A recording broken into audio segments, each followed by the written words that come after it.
Welcome back to Lorehammer. I'm your host, Mark, and today we got another episode of 40k content. We're doing an Astartes Armoury melee weapons. We're going to be talking about everything from chainswords to thunderhammers to the fucking arm fist of the Astartes themselves. So all types of cool weapons. When writing this episode out, I was writing, and then I got to like chapter-specific war gear, and I'm like, holy fuck, that's many episodes in and of itself. So there won't be any of those there, but lots of other weapons to enjoy. Hey, we got Gerald. Welcome. Good evening, as always. If you could have a ranged weapon in 40k or a melee weapon, you have to pick one or the other. Which do you think you would go for? Oh, no contest. Melee weapon. All the live long day. Okay, yeah. It's all about the glory of it all, you know. Oh, yeah. Guns are fun, but swords are better. Oh, yeah. Give me like a good curved sword, maybe dual wielding some. I'm golden. Fuck yeah. And we also got for the first time, Aaron, welcome to the show. Hey. Howdy. Here from Listener. Lots of fun. Yeah, we did one of those together, and now you made it to the big time. So same question for you. You picking up like a bolter or a chain sword? What are you going for? I'm going Space Wolves Hellforge weapons. They're frost weapons. Okay, there we go. Yeah, frost weapons. The biting if I'm attacking, I want to deal with ice damage. Yeah, cool. We're going to go through a bunch of weapons tonight. Before we get into it, let's just do some quick housekeeping. Come join the Discord. Links in the description below. There's all types of fun links and stuff. Find fun channels that you can go explore in there. So come join the Discord. You could get on the show like I did. Yeah, that's the best way to get involved. You know, some people ask, and it's definitely a Discord. I do check Facebook and Instagram messages and Twitter and all that kind of stuff, but, you know, Discord is definitely where it's bopping. Mm-hmm. Man, that's how I got my start, was through listener lore, and then I just bugged Mark on Discord. That's what I did. I sent so many messages. It was a little give and take, you know. Shared passion is what it is. There we go. I like that phrasing better. Yeah. But if you want to support the show too, you can always join the Patreon. So let me ask all the listeners this. Do you like ads? And if you say yes, you're a fucking liar. So don't do that. So join the Patreon for just $2.50. You get ad-free versions on Spotify. There might be a few hiccups. We did have one listener send an angry rant through Discord earlier. Yeah. No, I do appreciate it.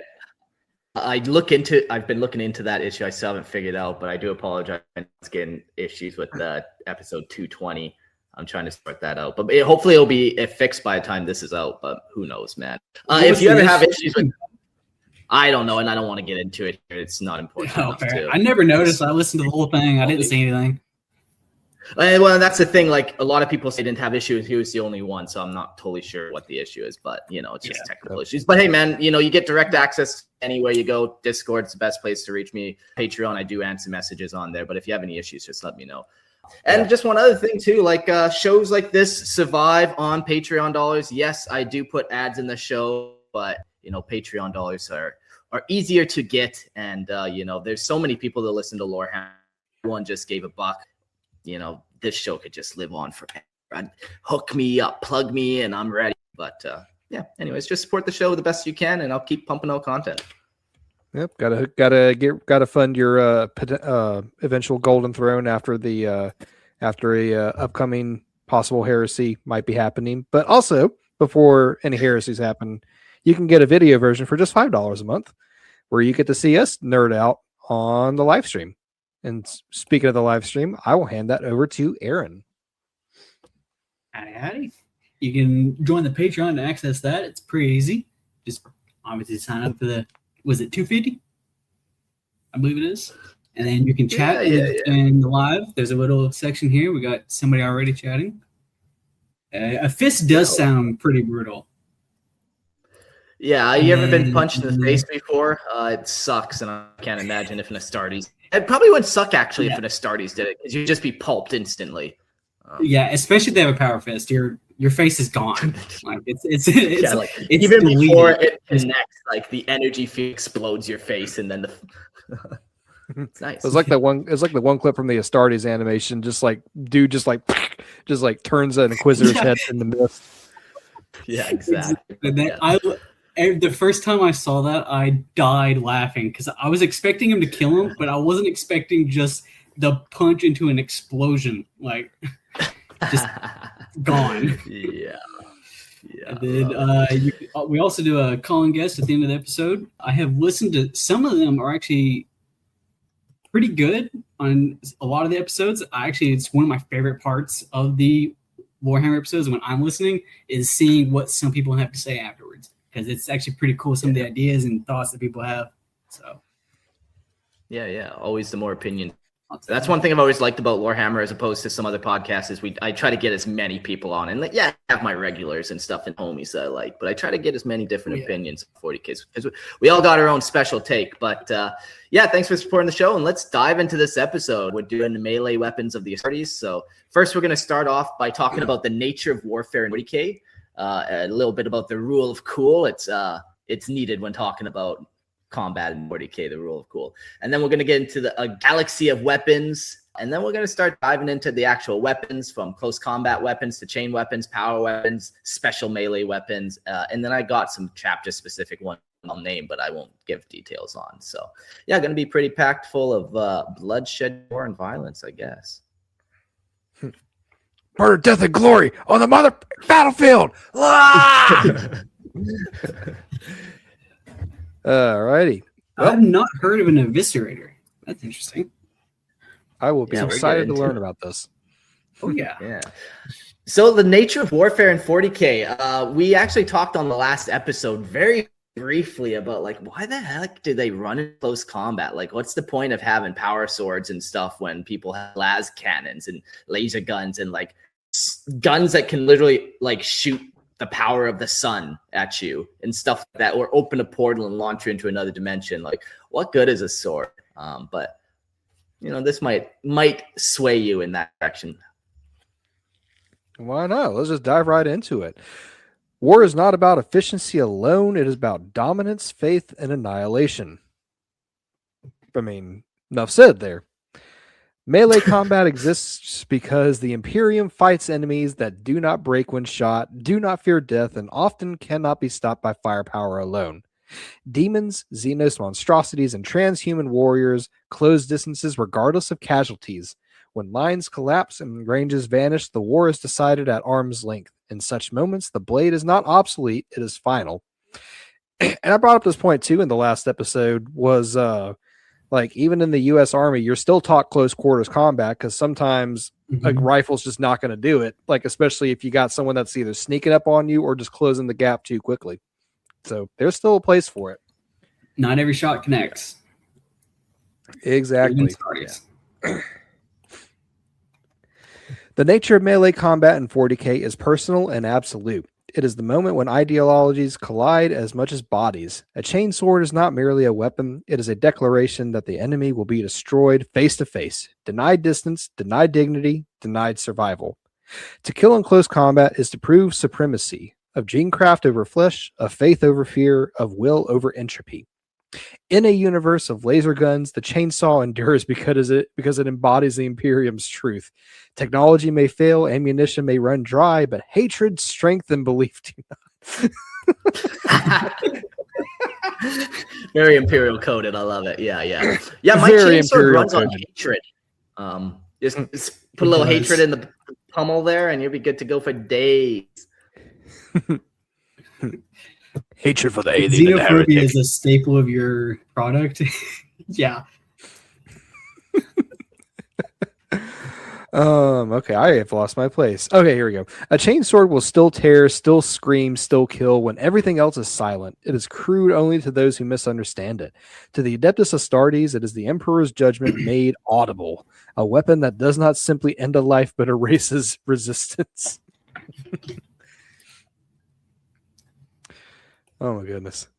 Bolters kill, blades conquer. Quoth Mark. When you need to show your dominance, you got to. Ammunition will run dry. Carnifexes will run at you no matter how many times you shoot them. Orcs just going to keep running. You have to keep gunning them down, and they're going to reach you. So you need something to deal with them. You need weapons like that to deal with them. There's all types of melee weapons. It's so fun. Like some of them are so fucking impractical on top of already the impracticality. But there's a couple really fucking like what are the logistics and mechanics of this fucking thing? But we'll get into it. Drive the tank closer. I want to stab him If with you my haven't power heard about- sword. Yeah. The rule of cool. For those of you who don't know, that is the very first rule of 40K. It governs everything in the universe, and if something doesn't make sense, you can always kind of cross-check it against this rule. Yeah. Sometimes things break the lore, but it still stays because it's cool. As long as you follow the rule of cool, you have a much more enjoyable time in this hobby. Yeah. You can't take the lore too seriously because there's so much that you'll hear contradictory and stuff. So you just gotta go with the rule of cool a lot of the times. About 80% rule of cool, 20% sticking to like actual facts and like making sense somehow. Because you can't have too much logic, not in 40K. Nah, that's a good ratio. Maybe 30K, not 40K. All right. In the grim darkness of the far future, practicality has never been the point. Warhammer 40K is governed by as much of the rule of cool as it is by any battlefield logic, because the setting is built on excess, spectacle, and myth-made violence. The setting is built on... Oh, wait, I just read that part.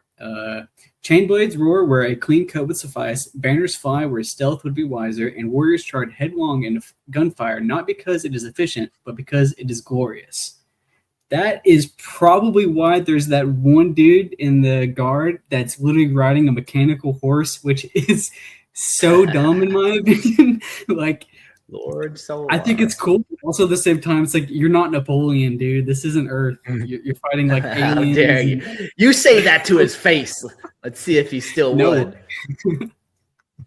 Or like the was it the Atlan Rough Riders that have like lances, but like with a grenade attached to the points, so it's just like boom. Yeah. Lances like, explode in olden times, and they hit those ones really. Yeah. I don't know if you guys watched the More Lore YouTube channel or not. For I think it's the More Lore that did it. It's interesting Astartes and Guardsmen team ups. And one of the ones that was should happen is the ones you just mentioned in the White Scars, where they work together, but they haven't yet in the story. So I could see them. I could see them working. They're both the together. Mongolian type of fighting style and stuff. So yeah. But yeah, then it's right. Okay, get next spot. There we go. These choices are irrational, impractical, and often insane, and that is precisely why they endure. In 40K, warfare is a theater as much as strategy. Morale is forged through awe, terror, and legend. To witness a Space Marine carve through foes with a screaming chainsword is to understand that half the battle is already won, because an enemy who believes they face something unstoppable has already begun to lose. In a universe where drowning horror being cool is not a flaw, it is a weapon. Yeah, man. If you feel cool, you just fight harder. And people around you, if you do a cool like, 360 spin cut, they're gonna be like, "Fucking toy, that guy's a hero." Not practical. You got Admech snipers going around doing 360 no scopes. Yeah, man, exactly. Sliding. That was one of my things. Was one of my favorite things about learning about the Alpha Legion, especially in 30K. Was because like Doran called out Alfarius for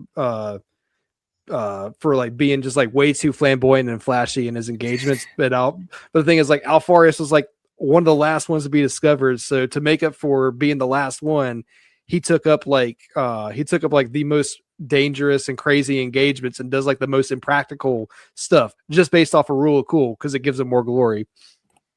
Yep, just confused everybody and rule cool. That's his motif. I love Alpha Legion. Yeah, Alpha Legion is really nice, but God, they're like confusing as can be. And that's what's just so great about them. yeah. It's like you like that one. Isn't there like a whole book that the entire thing's a lie? Yeah, that's Alfarius' Primarch book. That is ridiculous. Or is it? I would want to read that. Oh my God, don't even. I would want to read that, but at the same time, I would hate to spend the money on something that is 100% lie from start to finish. Well, the thing is too, like you almost can't find it in print anymore for a reasonable price because they're out of print, and two, like you got scalpers that charge like $300 for like an $18 book. Yeah, that's one of those, and they should just really up the production value. Yeah, it's a hard thing to judge how much people are going to buy, though. Yeah, and I'd rather companies keep underselling than stuff and then fucking not sell it and go out of business. But yeah, you can always track down that's books. Problem with, that's the problem with just any books, but yeah. So a galaxy of weapons. Within the Astartes Armoury, melee weapons exist in a state of near chaotic abundance, bound by tradition and conquest than by any true standard.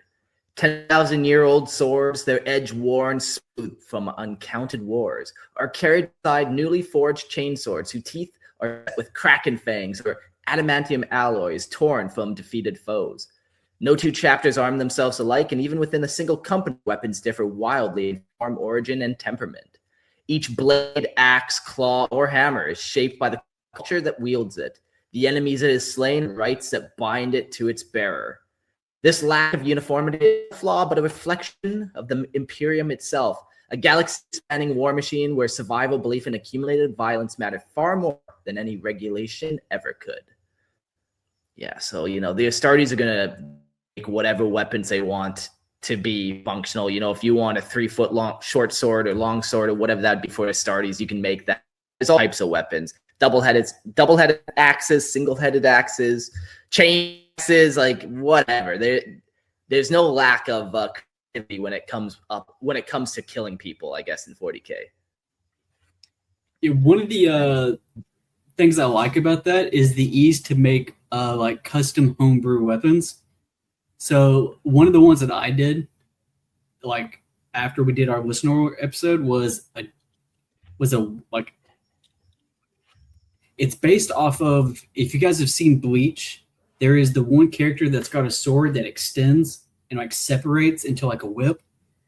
And the thought would be like, what if an Astartes had a hand on that and could just fling the end of his sword like 12 feet out like a whip? Yeah, whip sword, yeah, for sure. I think they have some of those even in 40K, like the Emperor's Children definitely had some like lash. Emperor's Children, yeah. I think the Drukhari have something similar too. Yeah. And then all these weapons, there's a wide variety of weapons, and they're kind of cool. They get their own personality. Some weapons have their own machine spirits in it, so they get a little bit more character. They get their own legends and stories, and there are weapons that have been passed down for 10,000 years, and they might not be wielded anymore, but maybe they're carried into battle as like a ceremonial act or something. But some weapons that we're going to talk about, well, actually any weapon we're going to talk about, could be of mastercraft design. So keep this in mind too. A mastercrafted weapon is a singular refinement of a standard melee arm, elevated beyond its common pattern, though through rare technology, sacred artifice, or imprint of psychic will. The term encompasses any weapon whose construction and function surpasses those of its counterparts, setting it apart from the mass-issued arms carried by lesser warriors. Such weapons are often lavishly wrought and heavily adorned, their reputation matched by enhanced performance and reliability. Any imperial weapon may be mastercrafted, but provided it is deemed worthy of such elevation. And yeah, that's another thing, I guess, too, is like some weapons are rebuilt or repurposed. We got the gauntlets of Ultramar that we've talked about, where those you actually can't do anything with. You can't penetrate it for 10,000 years, however long they've had it. They can't open up those weapons to find out its inner workings. But then we also got like the Axe of Mordecai from the Space Wolves, where it once was a Chaos Space Marine weapon, now kind of repurposed, sanctified, and you carve off the 8-pointed star and you slap on an Aquila, mastercraft that bitch with that Aquila. So all types of weapons.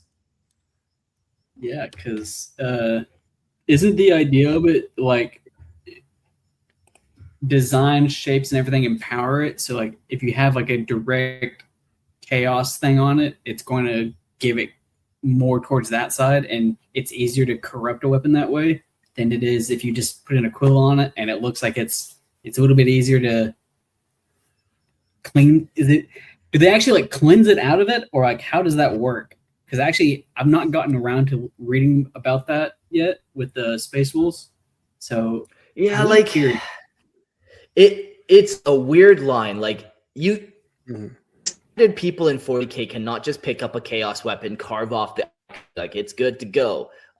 The standard guy can't even do that. Hand it to like a tech priest and like get them to sanctify it. Like these are like special rare weapons that oftentimes you can almost even get into the argument of like what Purge says, like, is this tech heresy that they've done with the Axe of Mordecai and the Gauntlets of Altamar? Like, maybe, man. Like, should you be taking chaos weapons? Do they still have? Can you ever really clean them?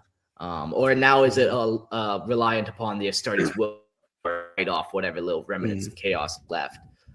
But yeah, you can definitely take them and sanctify them. You know, you put them in the holy oil. Maybe you break the machine spirit in it and put a new one in it or something like that. There's all types of different ways. So there would be no standard. You know, that's the fun part about it. I think what Purge is also asking too is just like when it comes to the master crafting stuff, like when you're going beyond just like the typical pattern, how much of that is tech heresy versus master crafting? Because you know sometimes the admech, as much as I like to shit on them for their backwards, and sometimes just like sometimes master crafting is fine, but then like there are other stories where you hear about tech priests being executed because they were improving their goggles so they can see better. So it's just like, what the hell? And then you've got like the Death Watch with their Necron blades. Yeah, the phase sword. So yeah, I think it would depend like how you're upgrading. Like the easy tech heresies would definitely be: are you taking Xenos tech, or are you taking chaos? But yeah, if you're just like, I just found the finest artifact, he's gonna make the best blade, and he's gonna send his whole. All this guy does is sharpen blades. He really knows how, and he's gonna make it the best. Like, yeah, no heresy there. You can do upgrades like that, and I don't think people are really gonna bat eyes at it. You know. Mm-hmm. And if you're a named character, you've got a pretty high chance of holding a demon weapon and not getting yelled at for it. Yeah, I'll still yell at anyone with a demon weapon. Only a couple can get away with that nonsense. Yeah. And to be fair, too, I do feel like Astartes will are given a little bit more leeway with this kind of stuff too. Yeah, definitely. And especially if you're a first founding chapter like the Space Wolves, not calling Logan Grimnar out or anything, just saying, you know.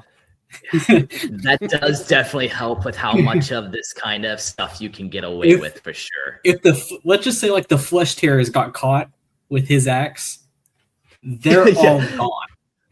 Yeah, there's a lot of demon weapons in your army for some reason. What's going on here? Like, I don't know. It was an STC we found. Before we get into close combat weapons, like this most basic kind, Fuzz has joined the show. We'll get him on. Hey, yo, Fuzz, welcome. Hey, guys, how's it going? Yeah, doing good. Happy to have you join us and talk about some melee weapons. I asked these boys, you know, there's 2 tables in front of you. On one table is a ranged weapon of your choice, and on the other table is a melee weapon. What are you going for, Fuzz? Oh, man, it's definitely a hard, because the practicality of especially having a ranged weapon in a sci-fi setting is huge. But just swinging a big hammer is really, really fun. Hard to resist, eh? It calls to me. It does. And the nice part about when you have a hammer, everything starts looking like a nail, so it gets really fun as you just start smashing everything. I do have a favorite Warhammer if you would like to see it. Yeah, for sure. Let me go grab it real quick. It's one of the Game of Thrones weapons. It's the replica of Robert Baratheon's Warhammer. Oh, nice. Tight. Oh, nice. Hell yeah. I have a sword in the room. If anybody watches anime, I've got a copy of Enma from One Piece. Oh God, you're nice. Gay. Absolutely. I guess to each their own. Oh yes, look at that. Oh, that is sick. I would be honored if you crushed my skull with that. Like, thank you. This thing is hefty, and it is very satisfying to just hold. It looks heavy. It's not. Like It's 20 honestly not pounds? too bad.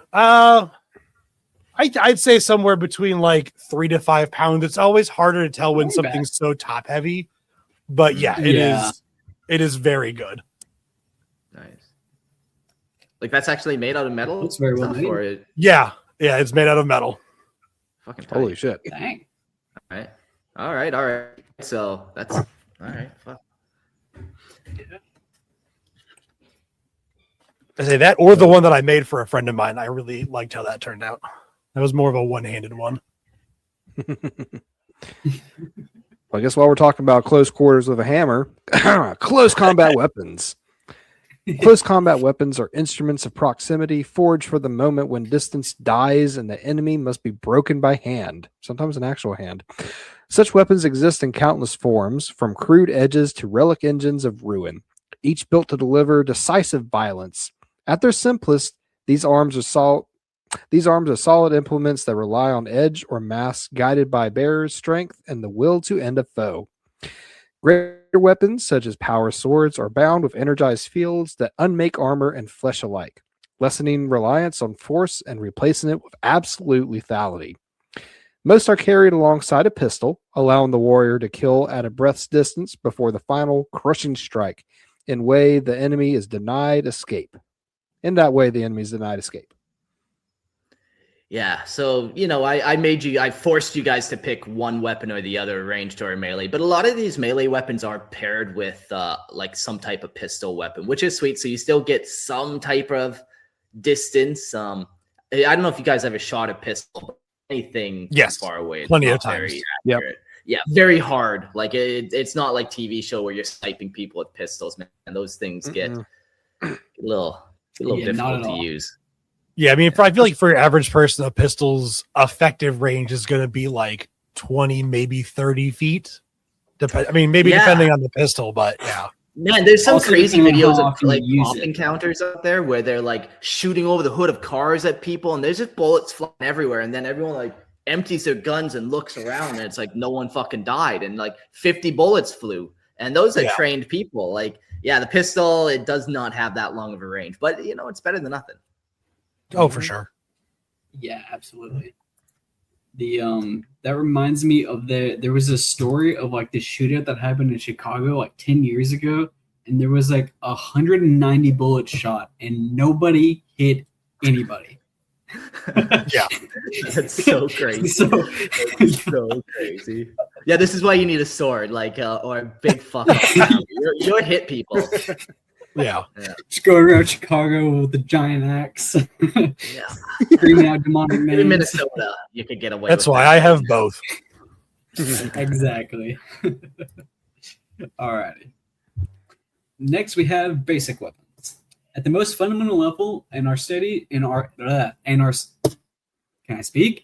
I cannot speak. What the heck? At the most fundamental level, an Astartes requires no relic blade to kill. His own fist, encased in ceramite and driven by transhuman strength, are weapons enough to pulp bone and crush armor at close range. Alongside this are the simplest tools of war: combat blades, trench knives, and short swords. Mass-produced, easily replaced, and carried by every battle brother as a matter of course. These weapons lack ornament and legend, but not purpose. They are blunt, reliable, and brutally efficient, meant to function when ammunition is spent and finer arms are lost. In the hands of a space marine, even the humblest knife is not a last resort, but a guarantee that the enemy will die. And a combat knife for a space marine is like, what, this big? Like, Yeah, well, those are swords. Oh yeah, like full size machete is like a combat knife for a space marine. I feel like. Yeah, like a small one too. There's a full size machete would be way too thin for an Astartes to use. I feel like. Oh yeah, I just mean like I lengthwise. think it'd be like what, like yeah, they'd be like that thick, I guess. Yeah, there's a And lot of then, times where I'm yeah, just running yeah. around in the jungle with my machete swinging, pretending it's the trees or orcs, Tyranids are coming at me. Right, you're just going through the jungles of Catachan, just knocking down all those filthy animals that are trying to kill you.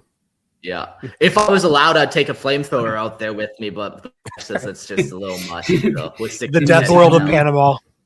Yeah. Death Roll to Panama. Oh my gosh, that's so funny.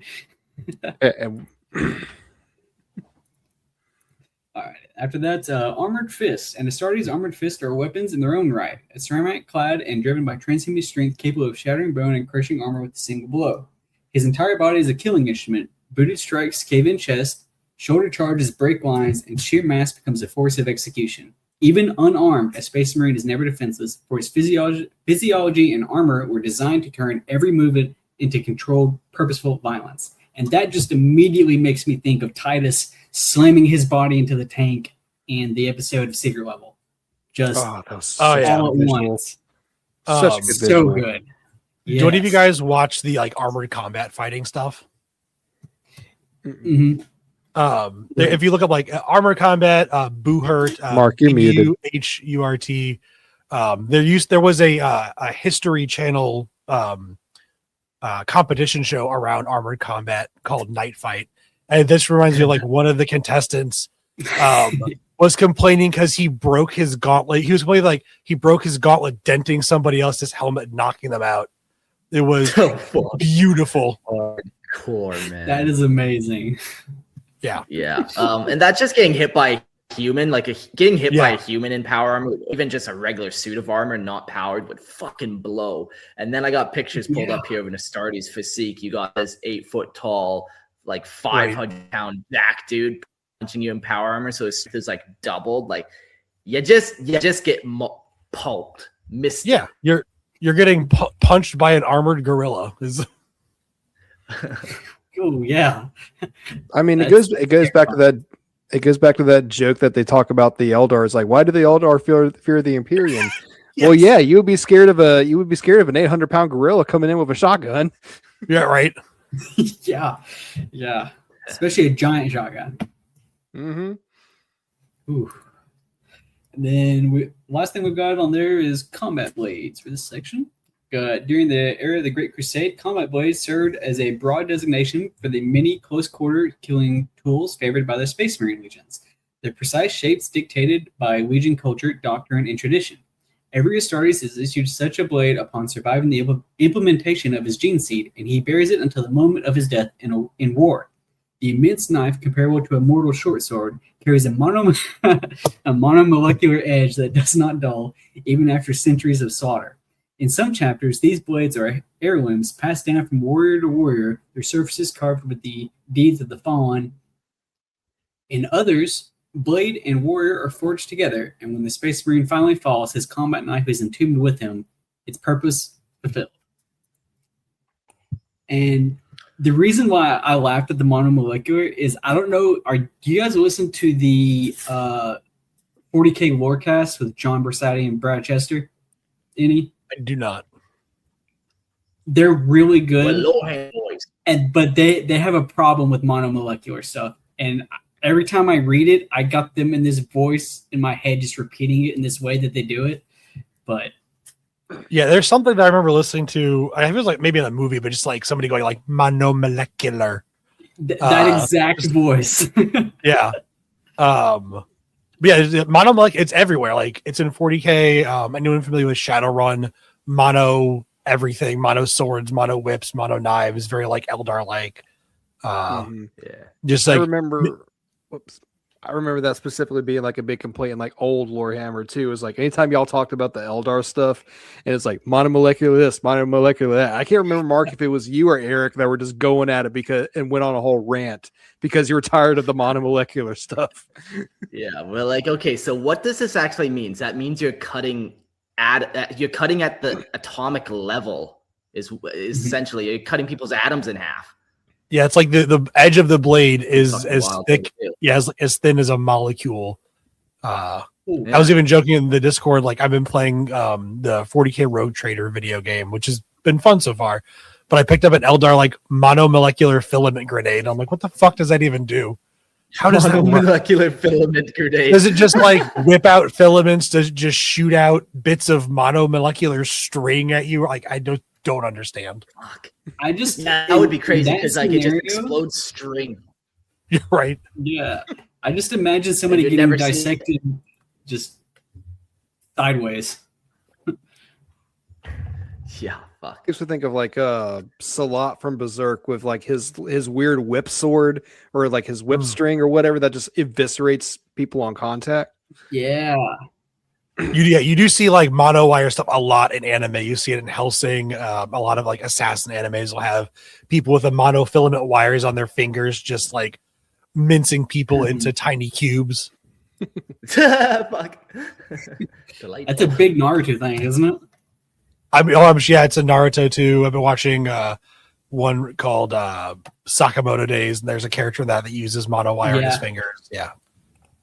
Sakamoto Days is goated. I don't care what anybody says. It's so good. It is delightful. I love it. Yes. I haven't Are seen you any manga of this, caught so up I in wouldn't it? know. What was that? Are you caught up on the manga? No, I don't have. I have 3 children. I don't have time to read. That is fair. That is fair. The manga's really good right now. Nice.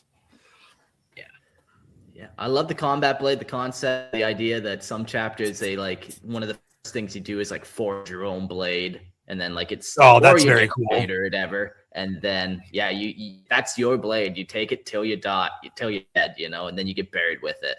One of the few weapons that like doesn't get passed on. Okay, so it has like ritual significance, similar to like in like Tau Firecast, how you have your like blooding knives for when you become like part of a cadre or like part of a fire team. Yeah.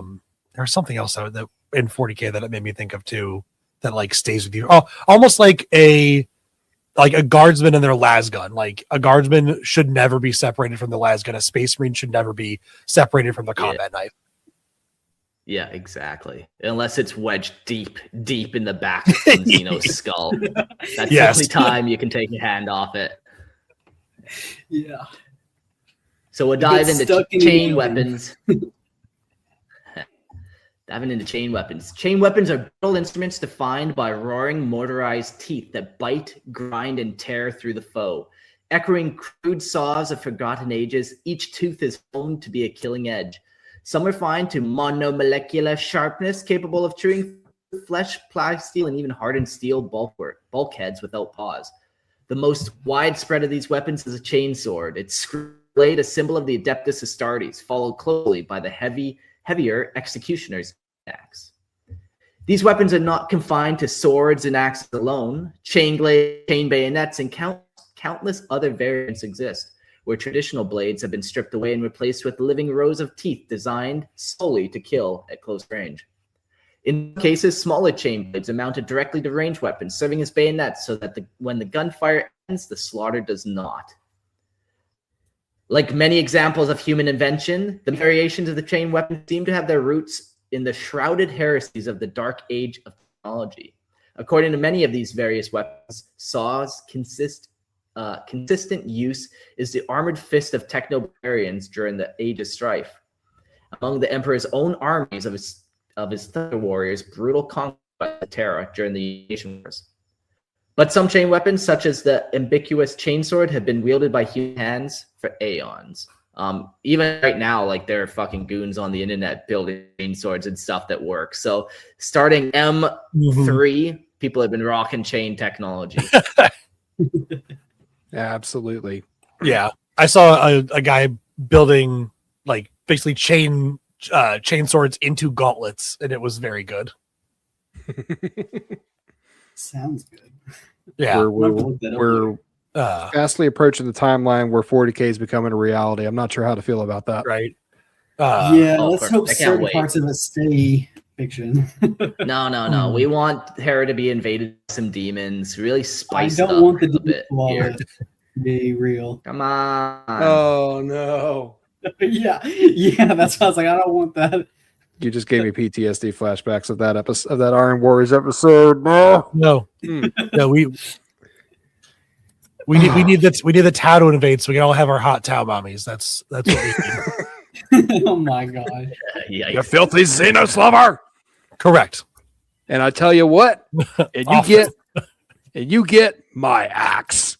On the chain weapons though, like I was playing in / helping run a 40K Wrath and Glory game, and one of my buddies was playing an Adeptus Sororitas Hospitalier, and she had like a chain bayonet, but like attached to like her bracer and her gauntlet, and it was just sweet. Just going and punching people. You're muted again, Mark. Hell yeah. That's all. Just laughing. Yeah. So I guess while we're talking about chain weapons, and just because I love bringing up the Lord of the Rings meme, and my axe. Chainaxes are awesome, mind you. Are savage close quarters chain weapons forged as massive one or two-handed axes whose edges are formed from roaring chains of powered teeth. The relentless bite of their whirling monomolecular fangs allow these weapons to carve effortlessly through flesh, bone, and hardened armor alike. The chain axe is most closely associated with coordinate berserkers among the Chaos Space Marines. There's a shout out, Toasty. Hope you like it. And with all who dedicate their slaughter to the blood god. Yeah, classic. The dagger. It seems kind of crazy and practical, this weapon. Like the axe, what it's known for is like the chop, right? And it's like all that force designed to go into the point. You get the heavy head, and then it splits things. But like, yeah, I just imagine the teeth just like breaking so often with this. Like, what you wedge it in there, maybe you first and then you turn it on and grind it in. I don't know. It just seems kind of like the sword. I get, you get these cool sweeping motions, and a chainsword would probably work pretty good. But the axe is like fucking rule of cool on this one. Definitely. I mean, I feel like all the chain weapons are rule of cool. Maybe with the axe, it's just like that mass carries it farther into the body. Like it'll bite deeper because it has the mass behind it.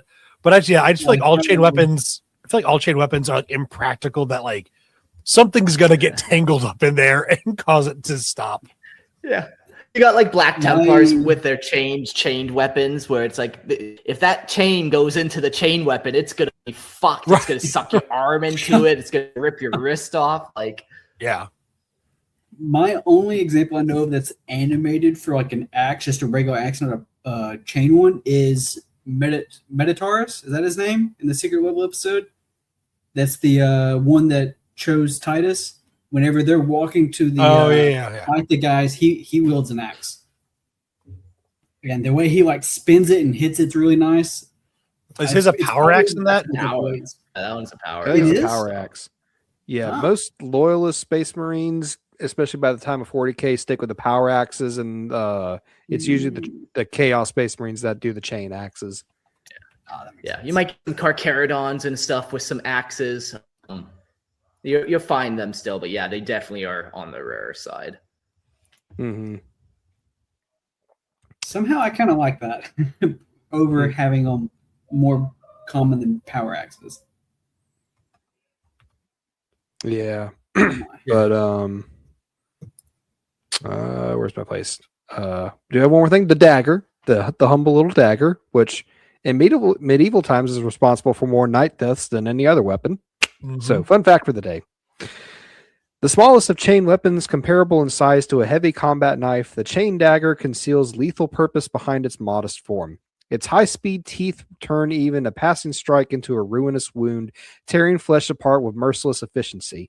A single driven thrust causes catastrophic internal destruction, achieving in one motion what dozens of cuts from a lesser blade could not, leaving a foe gutted and slain by precise violence.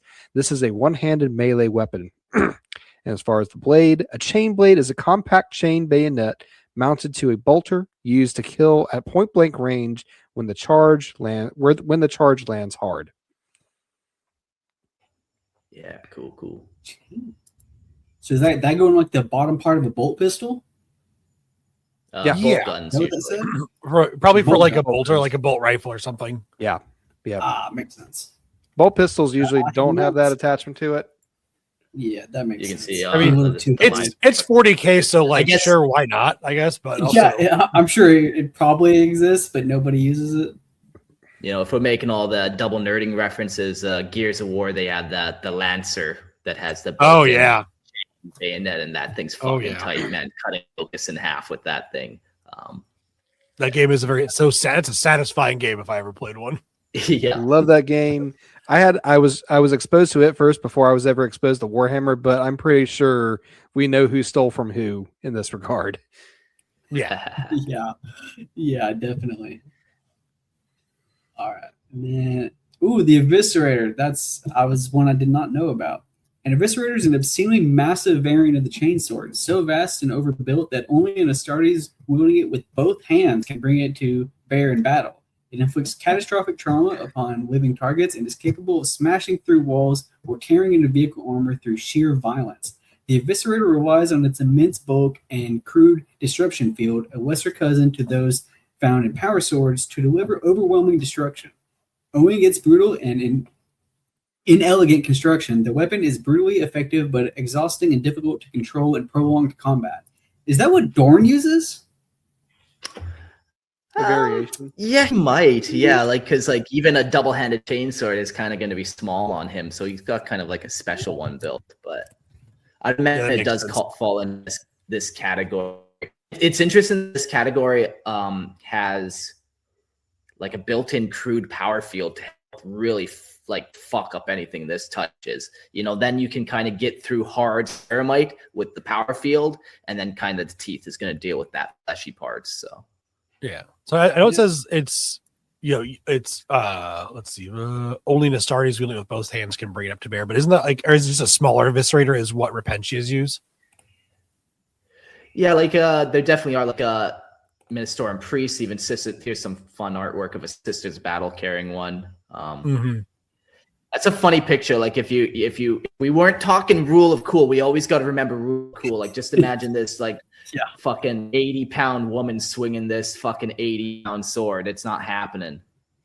But it looks fucking cool. Yeah, it's hot. I mean, what? Yeah. Oh yeah.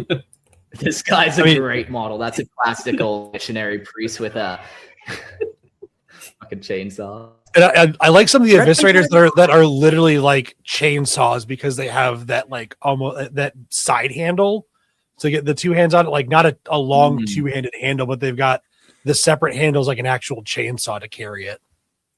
Oh, so yeah. Oh, I see what you're saying. That's cool. Yeah, there's a couple variations of where they put the handle. Very cool. That is sick, especially. See, at least this guy that I have pulled up, he's got biceps and tries that could lift up the fucking world. He might swing that weapon he's wielding. Good for him. He's done some work. He's like Astartes as big as he is. Yeah, he's just a jacked Ministorum priest. He does one push-up, then reads a scripture. Does a push-up, scripture. Right. He can't stop doing push-ups until he finishes his litanies for the day. Yeah, exactly. Praising intensifies. Yeah. Oh, that's so good. After that, we got flails. Merging the indiscriminate ruin of the chainsword with the merciless reach of the flail, the chain flail is a weapon borne by one whose devotion to the Emperor does not waver. A hefty haft and trigger are linked by adamantite cables to a roaring head ringed with 4 parallel rows of ravenous teeth, each strike a sentence of death. To witness a chain fall in motion is to be reminded that its bearer has cast aside all fear, offering only faith and destruction in return. That's dangerous to the user. So a flail in and of itself is dangerous as fuck to the user. I mean, you see people on the internet hitting themselves in the nuts with nunchucks all the time. This is the same goddamn thing. So in a chain flail, those teeth are going to also be as soon as they impact, they're going to be going off in their own directions because it sounds like there's potentially multiple of them on one handle. This is fucking wild. Yeah, it would spin out because nothing holding it in place. It'd run up people's bodies and shit. It'd be unwieldy. But once again, fucking cool. You don't get better than that guy running around just swinging this fucking four-sided chain maul around. Yeah, definitely the cast aside all fear. Absolutely, because this thing could kill you just as easily. Cast aside all fear. Yeah, man. I hate to be the unit that rolls a 1 on those turns. Oh my god. Yeah. Yeah. It's a get hot weapon or whatever. But those little spicy Then we have up next we got the glaive. Wielded by select formations such as Astartes bikers, chain glaives are merciless weapons that unite the reach of a polearm, screaming violence of a chain weapon. Forged across countless forge worlds and desperate eras, their designs vary wildly, yet all share a singular purpose: efficient slaughter at close range. This is a two-handed melee weapon to reap the foe with methodical, unstoppable force. Some good examples would be like the Nostroium, the Night Lord's chain spear or chain glaive, or however you want to, chain lance. Okay. They're all kind of in that same category. Yeah, like a chain pole arm. Yeah, chain pole arm. That would be a good way to say it. Yeah. And then we got the sword. The chain sword are favored melee weapons of the Imperium's warriors, symbols of close range dominance, sanctioned slaughter. A chain sword is at its core a blade fitted with a single edge run of power teeth, spinning like an ancient saw given life. Most patterns employ monomolecular, razor-hardened teeth capable of chewing through flesh and armor alike.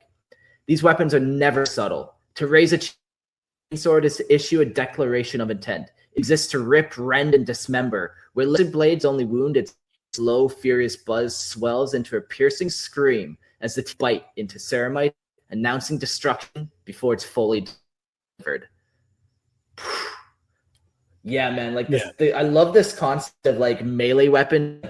Part of the point is to show your dominance. It's like a fear thing, a control thing, a power move. Like, I love that. You could definitely dispatch him at rage, or you could call out that enemy in single combat and show in front of everyone how much better that you are.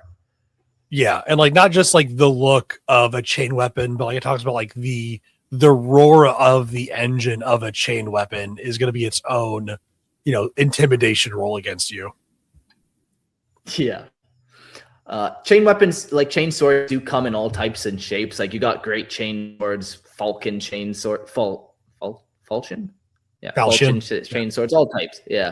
Whatever type of sword type there are, you'll find a chain sword type based off it. I imagine for like regular like mortals, like your regular humans, chain weapons are probably more terrifying than power weapons, because a power weapon will just go right through you, but a chain weapon will tear you to pieces before it actually finishes cutting you. Oh, to get hit by? I'd say absolutely. Yeah. I'm listening to a lot of audiobooks dealing with like Imperial Guard, and like especially right now I've been going through the Caiaphas Cain books, and being a commissar, he has the last pistol and chain sword, so there's a lot of chain sword fighting in it, and the way they do it is very cool, especially like for him being a accomplished duelist. Yeah, they talk about like flipping the switch of the chain blade direction to like throw off and like try to spin off like people's chain weapons. Like especially when you're getting chain on chain combat, it's very cool how they kind of describe it in a couple of like the pro tricks to kind of really mess up the other person's gear. Yeah, he definitely talks in multiple of the books about like the speed that he revs up his chain sword to, so that's its own variability factor, which like you said, like you're just talking about, Mark, is going to affect the way your strikes land, how they deflect, how they're able to deflect. So yeah, it does give a lot of nuance to what on the surface just looks like a big hack/smash weapon. Yeah. There's definitely a skill to it for sure. Or like, maybe I guess there's definitely a bell curve, and like at the high end of chain weapon usage, like, you can get really skilled at it. So like you don't need to. Yeah. I was thinking about this a little bit like when we were doing the World User episodes, but just kind of in combat in general, because I brought up that in one of the books, Cain successfully deflects a couple of blows from an Astartes. Not that he can like solo him with a chain sword, but it got me thinking of something that in like combat that I've done is, you could be fighting somebody that is just skill wise and experience wise better than you, but maybe on your best day, you're better than them on their worst day. And that's where like that kind of like skill curve can come into play. You got a good night's sleep and they didn't, and that's all it took for you to fucking blow up their arm. Honestly, yeah, like, or maybe you got a good night's sleep, maybe they're sick or something. I don't know, but resources. Your mental game that day is better. Cool. Like how like sometimes like I don't know if you guys are ever the same, but if you ever play like sports, like there are some movements in them that you do. Like when I used to shoot basketball, I would notice when I'm not thinking about what I'm doing, it's way easier to do what I want to do properly. So I imagine that's like one of those exact moments. Oh yeah, in like the different sword fighting stuff that I've done, you'll sometimes enter that kind of like instinctual flow state, zen out, and all of a sudden the fight's over and you did really good, and you're like, I'm not entirely sure what just happened, but like your body just like, but it's not like your body and training and muscle memory takes over, and everything just like clicks, and it's really really cool to have that happen. Just like just like basketball, arms wakes up, killed 4 people. He wakes up in this stupid like, oh, man, that was a good sword fight. There's just bodies everywhere around him. What did I do? All right, good game, everyone. Right, good game of basketball. Good game of basketball. Like 6 bodies lying on the court. Oh shit! We should have been using that chain basketball. No, God, chain basketballs. That monomolecular basketball. No, oh God, my God. That was our first mistake. Well, after the glory of chain weapons, we've got our power weapons. Power weapons are sanctified instruments of close quarters execution, forged in many forms yet bound by a single ruthless principle. When awakened, the weapon's edge is engulfed, killing field of energy that unravels matter itself, allowing it to shear through flesh, ceramite, and even the vaunted plate of Terminator armor without resistance. The most common patterns, swords, axes, and hammers, are wielded across multiple species, while rarer variants remain the jealously guarded tools of selected warriors. A power weapon is wreathed in shimmering haze of blue light, clinging to blade or striking face alike, its fields tearing apart molecular bonds at the moment of impact. Many are crafted to resemble crude or ancient arms, their generators hidden within pommel or haft, masking their true purpose. Yet once the field is engaged, the low, predatory hum and cold azure glow reveal the truth. This is not steel, but annihilation given form. And you're like, even like almost even better or worse than monomolecular, this just like unzips your atoms as it slices or smashes through you. I always imagined that like this was like 40K's equivalent, or like 40K's answer to the lightsaber. That's what I was about to mention. Is if you guys had seen the video on the what if somebody with a lightsaber and a power sword got in a fight, and they theorized they would go through the lightsaber, and whoever connected first would hit, but they both die. I had to watch the video on this. There's a sword fighting YouTube channel I watch called Cell Sword Arts. They did one on this, and yeah, they basically likened it to a lightsaber. They didn't compare the two like one-on-one, but they both would definitely have the same effect hitting something. If I had to give it to one of them, I would give it to the lightsaber, because if like what you were saying, the power fields would pass through each other, then the lightsaber would still impact the physical body of the power weapon, I think, and cut it in half. Yeah, that makes a lot of sense. Yep. Yeah. But like both power weapons, right, yeah, oh yeah, for sure. Like because even if you cut it in half, the rest of that power field, because the power field's in like the handle of the weapon, so the bottom half of that blade is still gonna have a power field and could still like cut your leg off. Yeah. But I'm just imagining like the worst of all of these would be the power hammer, because it wouldn't slice you; it would just like explode a hole of like disintegrated molecules in the side of your body. I mean, it's essentially a fancy gravity hammer from Halo. Oh yeah, I still think it would be worse than that, man. Like, because the gravity hammer like doesn't disassemble your molecules. True, but a gravity hammer does have a bladed point on the opposite end if you feel like being extra vicious. Now imagine like a gravity, or like a power, like a traditional style warhammer, or like the one that I had, because they have the hammer face and the back spike, and sometimes that top spike. So that like all of those killing options wrapped in functionally a lightsaber field that will disintegrate you. All right, Fuzz, your new project is to take your Warhammer and try and put a power field to it. Have you seen people that have like car battery and a katana. rudimentary plasma blades? It's people have made sort of lightsaber things by like making an actual like beam of plasma. Yeah. It's wild. And they can hold it up to like a piece of metal and it'll melt it not slow, pretty quick.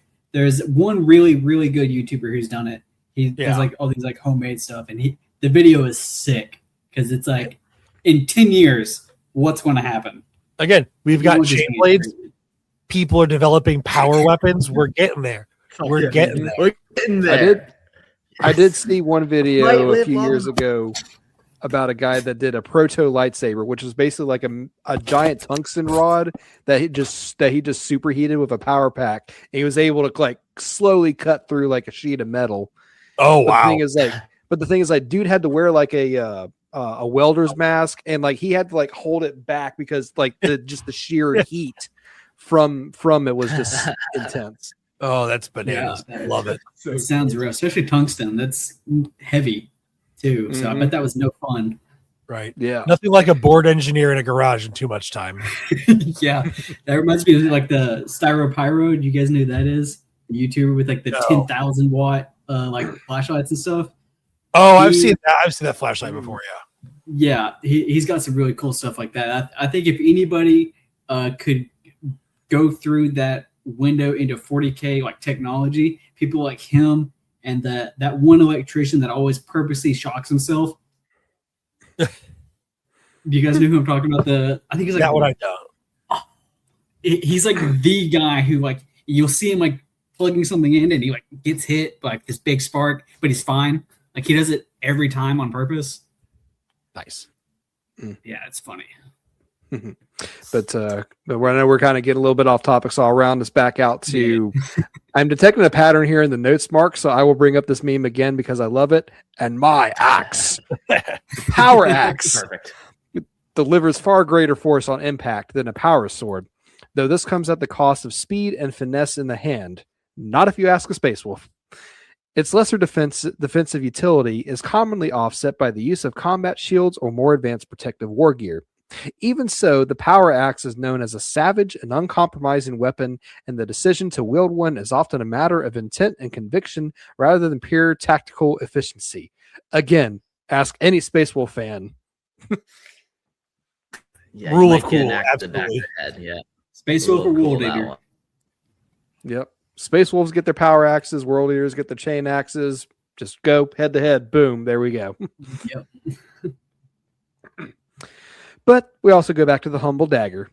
Although a power dagger might be mistaken for a mundane blade, when the glowing disruptive energy field snaps to life, there's no mistaking it. Power daggers are able to cut through the carapace armor as easily as flesh and bone, sizzling through burnt meat and flash-dried blood.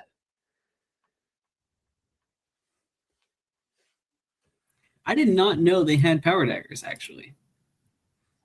I hadn't heard of those either, but it makes sense. I figure if you've got a power sword, a power dagger is just, that on a smaller scale. I bet that's more reserved for like Death Watch and stuff like that, more specialist when it's actually needed and not like mass produced. Or like assassins, like the Assassinorum has those for, Oh, the Custodians have the power daggers? Yeah, that's where you commonly see it in the Imperium most commonly. Oh. Are they still technically power swords then? Are they like giant? I guess to immortal. No. I guess technically they would still be. Yeah, but this guy right here, you can see like all of them have this guy, and that's technically not his cock. That's a power dagger right there.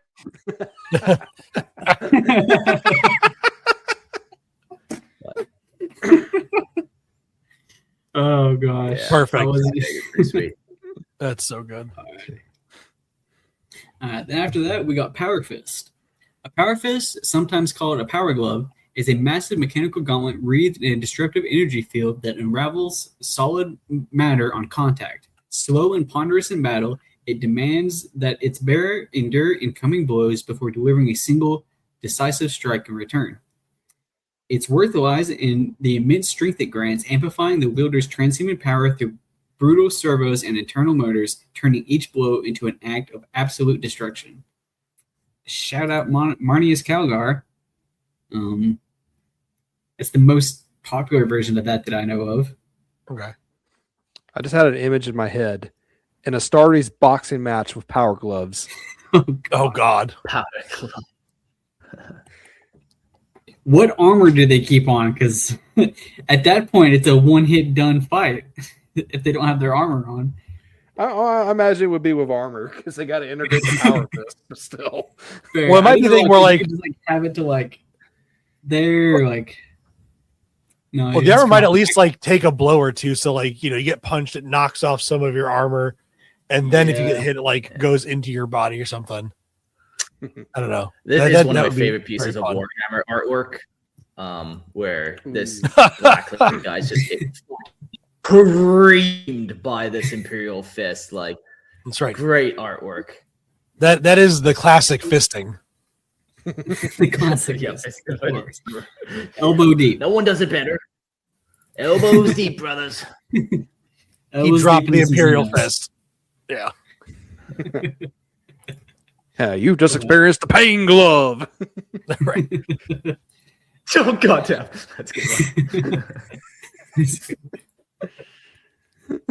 And after that, we got is it Power Chain Fist? A chain fist is a sanctioned pattern of power fist fitted with an integrated chainsword engineered to let its bearer tear through reinforced bulkheads and sealed armor. First devised to breach the hulls of void ships during brutal boarding actions, its roaring adamantine teeth have since proven lethal against all forms of hardened resistance. Loyalist and traitor terminators alike often replace the standard power fist with the chain fist, trusting it to dismantle enemy vehicles and fortified defenses at killing distance. That sounds like it'd be one of the weapons that would hurt the most. Because he can grab you and then just like shove it into you. Right. I think there was one variant I saw, Mark, with what you're bringing up, which is why people should pay to come watch the live stream. But it had like the double-sided chain blade. Ooh. So it had, yeah, that's really cool. Because there's one that looks like almost like a chain dagger on the bottom of the power fist, like the fist has its own bayonet. But then there's one where it's almost like a pincer claw, and the outsides of the claw were chainsaw blades. That is sick. I actually really like that. Only in Warhammer you can just put chain stuff on everything and it works. Oh yeah. I feel like in 40K, put anything dangerous on anything else dangerous, and somebody's gonna use it. 40K is just full. And of if it seems a little too dangerous, paint it black, yellow. Now it's safe. Now it's safe to use. Yeah. Put the caution stripes on it, so it's the Iron Warrior's problem. There you go. Good old chef. Now you're safe. Or just follow the orc method. Paint it red, make it go faster. Yeah, would a red chainsword spin faster? Would it have a faster blade on it? I think I'd want all the teeth to be yellow at that point, right? And be explosive. Okay. Just be like a chain axe, a bunch of yellow teeth on them. Just mini explosions every time you got is the power flail. Like all flails, the power flail is a jointed weapon whose sweeping arc can maim or kill, even without the activation of its energy field. Yeah, I was just saying with flails, man, like just the way those things are built, like the momentum on the top, on the end of that ball is just such force, man. It's so dangerous, even without an energy field. When its seething power field is energized, however, it becomes an engine of annihilation, smashing armor and fortifications apart beneath a slow, relentless swing. Fuck yeah. And then if having a chain between your handle and your giant ball of metal scares you can downgrade to the power maul.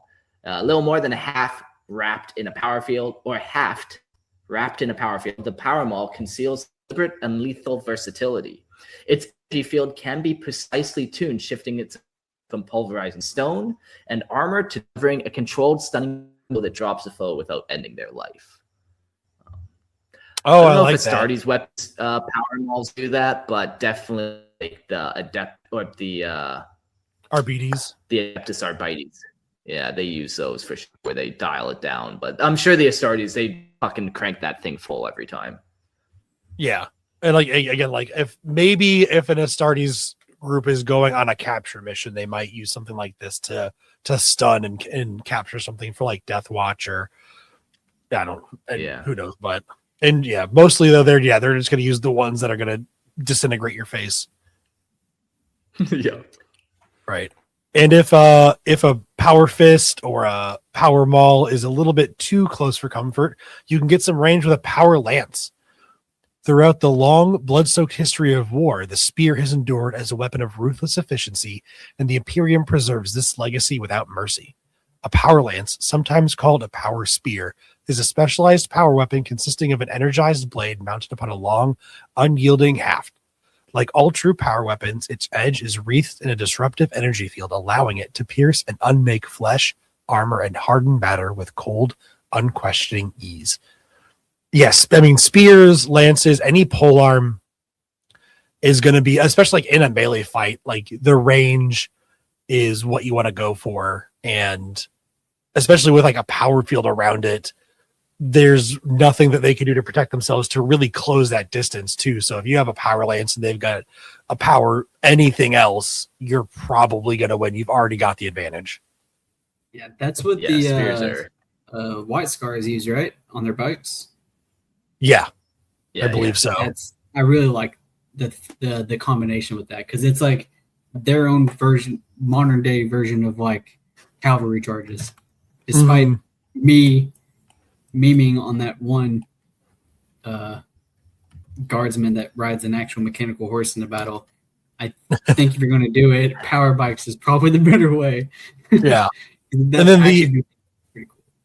Yeah, and the Custodes spears. Those are power spears with the bolter in them, right, Mark? Yeah. I forget what the name of those spears. I think they have their own special name. I think because they have the bolt weapon integrated into them. But yeah, those are power spears as well. Yeah. There's that one animation that shows them using it against the Tyranid, right?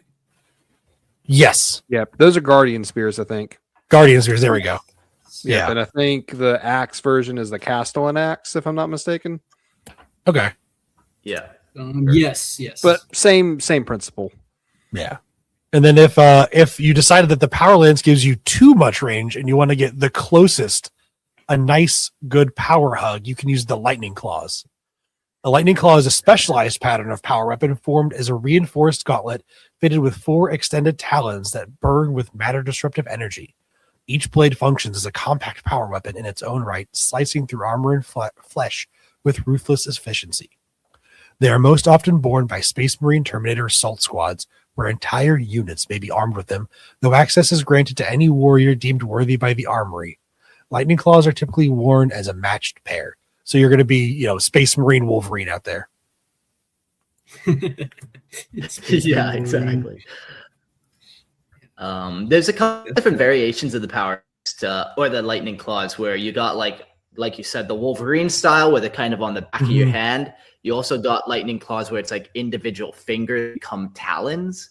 That's like Horus had those, right? So did the Emperor. Yeah, exactly. Yep. Okay. Yeah, he did as well. There's a couple, but yeah, definitely now you see it more in like Chaos armies and Loyalist ones. They do have a couple other ones too, like the Black Templar. They have their own kind of where it's not attached to a power fist. Show you the sword, brethren, and yeah. I think is it the Space Sharks? Did they prefer the lightning claws, or are they more of like the chain fist type? The Space Wolves? Did you say the Carcharodons? Yeah, the Carcharodons. I think they like their axes. Lightning claws. Okay. Doesn't he? He uses isn't it theorized that he uses one of the Primarch's lightning claws? I don't know about that. He wields Slake and Hunger, which that's are the right. name That's of his. But basically, like they're specialized with on the back end, on the top of your hand or whatever, you got the lightning claws, and then on the inside where like your palm is, it's chain fist actually, so he can grab. It's just like you're grabbing him with chain fucking weapon. Oh my god! But it's not like the typical like underslung chain weapon, where it's like mounted on the bottom of your hand. It's like inside the palm of your hand. These chains. But here's another example of a pair of lightning claws where they're not the full power weapons, like the power fist style. They're a little smaller, maybe a little more agile.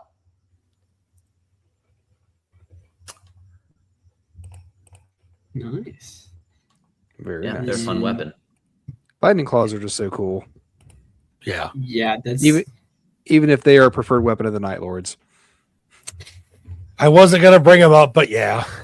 You know someone in the chat was gonna bring it up, so I figured I'd go ahead and save us all the trouble and say it. Yeah, so Jax doesn't yell at us in the Discord. Exactly. Or Purge. Yeah, all right. Have y'all read the Talos books? I have not. You talking about the Night Lords omnibus? Yeah. I've heard it was really good. And I wasn't sure. I've heard it was really good, and that's why I'm avoiding listening to it. That is fair. That is fair. But let's talk about another famous weapon that's only really used by Chaos Marines. We have the Scythe. The Power Scythe is an archaic pattern of power weapon once born by Space Marines during the end of the Great Crusade and the Horus Heresy. Despite its fearsome design, the Power Scythe never achieved widespread acceptance, and its manufacture was formally ended in M34 by decree of the Parmento Munitorum. In the ages since, only a handful remain in Imperial hands, while many endure among Chaos-aligned forces, most notably those devoted to the rotting creed of Nurgle, a.k.a. the Death Guard. Yeah, cool. And if anybody doesn't know what I'm talking about, just look at Morty. Yeah, it's like his big thing is that giant scythe. Yeah, I feel like Death Guard models are the only models that I've seen that come with the scythe. That's what I was about to ask. Is like, are there any models at all that have a scythe that aren't Death Guard? Because I've never seen one that's not. Shard of the Nightbringer. Yeah, there's a chapter. The Nightbringer has one. I guess these guys don't have models, but the Scythe of the Emperor, they're featured Astartes. Oh, that's trailer, right. The black. That makes sense. Guys. Okay. They've been around for a long time. They're known for hunting Tyranids, I believe. Actually. Ooh, nice. Yeah, here's a good example of them. He's wearing like a Tyranid skull on his hand or on his shoulder. I think the Scythe of the Emperor were like invaded Tyranids, and their homeworld was basically destroyed, or the chapter was basically destroyed. So now they have like a personal vendetta. It was kind of the vibe I remember. See, man, now I want to make hearing that. I want to make a Scythes of the Emperor maybe kill team where they all have scythes made from like Tyranid claws, like Carnifex scythe claws. Yeah. Maybe like small, skinnier ones for like Lictor claws. Maybe, yeah. Yeah, that'd be nice. Cool. I'd have to look at the scale of like what would actually make relative sense, but that'd be sweet. That actually does sound sick. Yeah, great color scheme on those guys for sure. Oh yeah, they look super cool. Yeah, is it dark orange? Because I can't tell if it's dark orange or gold. Yeah, it's like a burnt orange, I think. Yeah, it's really nice. But okay, Power Sword. So that way we can get back on topic here. A power sword is a form of power weapon forged into. Talking about melee weapons is just great. It gets me going. I love it. Yeah. Yeah. Every one, I'm like, I think I would use that to murder a bunch of people. I think I would. just get like one of everything. Like, which one will you choose? Yes. Yes. Just give me the chance. Put me in, coach. Mm-hmm. Its length and design varying by tradition and maker, though most are wrought from adamantium. When its power cell is engaged, typically through a control set in the hilt, the blade is engulfed in a deadly corona of disruptive energy. The energized field enables the weapon to cleave through flesh, bone, and the majority of armor plate with ease, marking the power sword as one of the Imperium's most reliable and lethal tools of close combat. Which is very, very true. If not a chain sword, then definitely a power sword. Yeah, I feel like other than the chainsword, the power sword is the most popular weapon. for the Astartes. That's like, if you were to know about Warhammer and not know what Warhammer is, it's probably you're going to see the chain sword or the power sword, in my opinion. Absolutely. But for all you Emperor's Children fans, we also have the Power Whip. The Power Whip, sometimes called the Power Lash, is a flexible power weapon whose energized length can coil, strike, and sever with contemptuous ease. In the hands of an Astartes, it becomes a tool of domination as much as execution, unmaking flesh and armor alike, while denying the enemy any hope of distance or escape. Yeah, Lucius uses those, I believe. Yes. Yeah, I looked that up while we were talking about it earlier, and I was like, oh, hey, I had not seen that actual model before with him actually using the whip. Like mid-swing. Yeah, that's the new Lucius model, isn't it? Yeah. I don't know.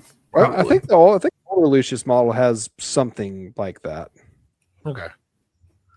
Yeah, the old Lucius model looked like it had like almost it looked like a tongue or something. It didn't give off the vibe. Oh, here's the example. Like it doesn't look like it's the motion of a whip. It looks like he's holding like a snake or something. Okay. Yeah. I mean, knowing Emperor's Children and Slaanesh, that's probably done on purpose. Yeah, probably. Then there's an example of this whip where it looks like it is just like this living flesh whip, like very wild. Like this one might be a power whip technically. This one's like a whip.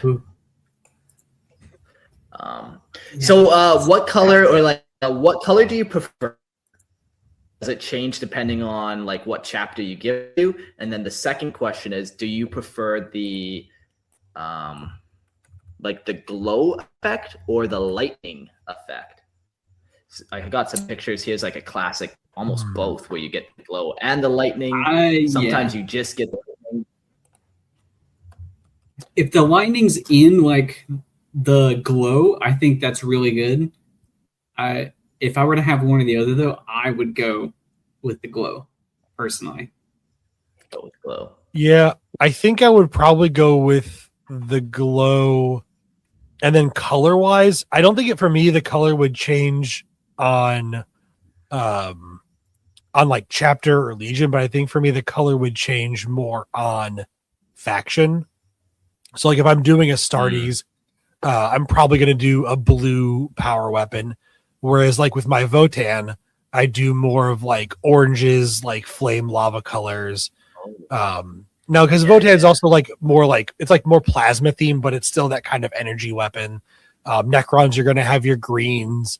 I don't think Tau have any energy weapons, but like I also see a lot of like light blues, electric blues for their like energy fields for the defensive shields.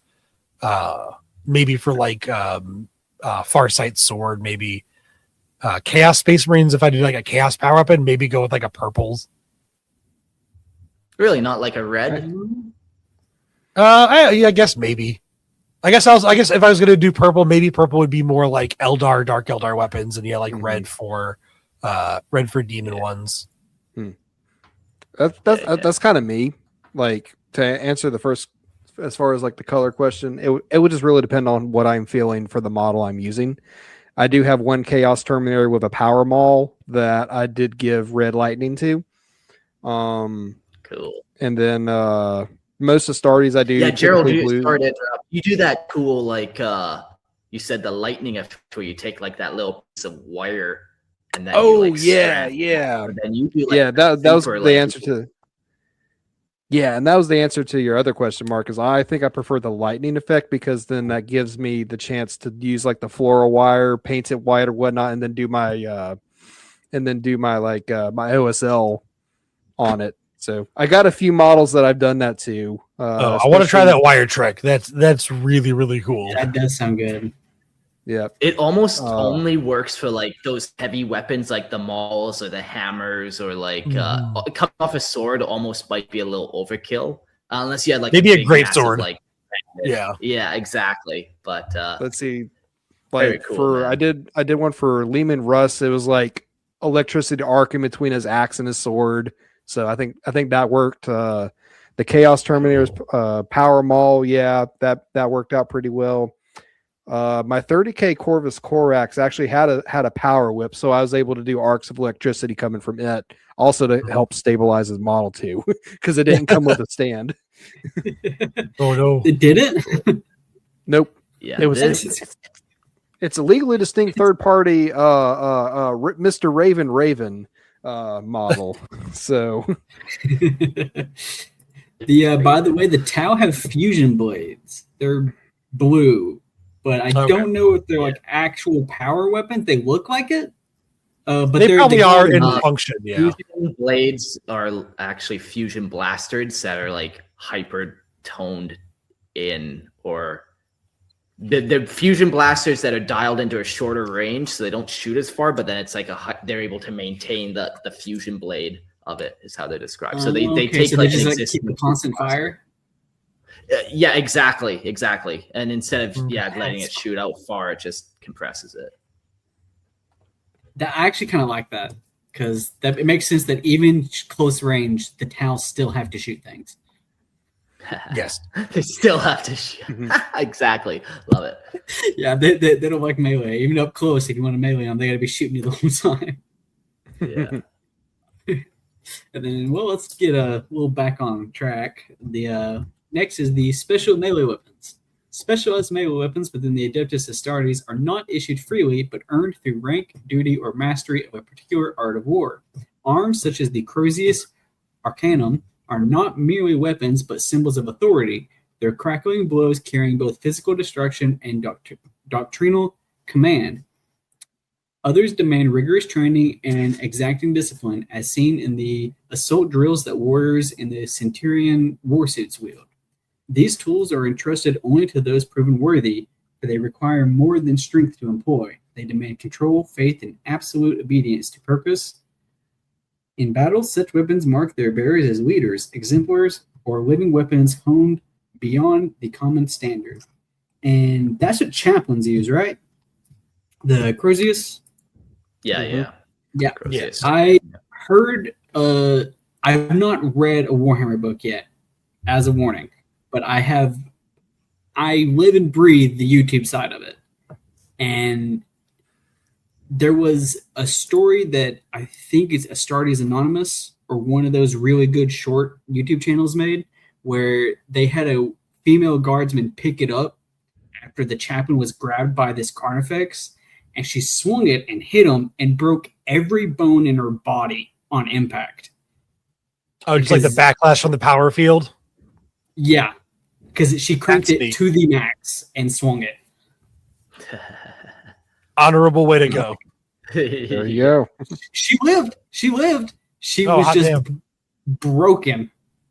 Apparently. Yeah. I don't know for sure if she lived. I'm going to look that up later, but yeah, like any normal human doing that would absolutely have massive trauma to their body. Yeah, even like a Solar Auxilia. Yeah. Or Lucifer Black. Any of them would be screwed. So these special weapons, we'll start with Assault Siege Drill. An Assault Siege Drill is a weapon mounted upon Centurion warplate, designed for brutal work of breaching. It is formed from 3 rotating spherical grinders that merge into a single drilling mass, tearing through rock and reinforced ferrocrete with equal contempt, materials commonly used in bunker construction. Once the barrier is breached, an integrated heavy flamer vomits purifying fire into the confined space beyond, ensuring that nothing survives the breach. They're pretty wild. Here's a good example of one. The Centurion armor. They make them really big. It's so fun. I think I talked about this when we did the Warsuit episode, but that's just so fucking cool. It's just so good. The triple blade one looks, I know for sure where Subnautica got their drill for the prawn suit from, because that is dead on what that looks like. Well, that's how real life drilling machines look. Like they really so. It's not just from that. Like 40K got it from real life engineering. Just the way the arm looks, like also like the design of it looked exactly the same. Like that's one of the reasons I said that, because it had this like one little thing in the elbow too, and I was like, oh come on. It's just so good. That is sick though. I love when something has like a dual purpose, like when you adapt something from a tool into a weapon like that. Yeah. Are they almost always on dreadnoughts? Or are they dreadnought exclusive? So these were on Centurion power armor, so not quite a dreadnought. But I think you can get them on dreadnoughts. Yeah, they're called, I think, something slightly different. I think maybe the small ones on the Centurions are just called assault drills, and then the ones on the dreadnoughts are called like assault siege drills. I think the bigger ones are siege weapons because they're on like the ironclad siege dreadnought typically, so they kind of toss in the siege. That's right. I was seeing the dreadnoughts with them, and I was like, that is even sicker. I really like that. For sure. This vehicle right here, the Hades breaching drill, is wild, where it's just the front of it is like those giant grinders or whatever, but then it also has like a hatch in the front, so it kind of opens up, and instead of spewing forth holy fire, it spews forth a bunch of mechanicum guys from the breaching mouth of the drill. So that's great. 10 out of 10. So typically used by the mechanicum? Yeah, those big ones, those Hades. The breaching drill, yeah. That makes sense.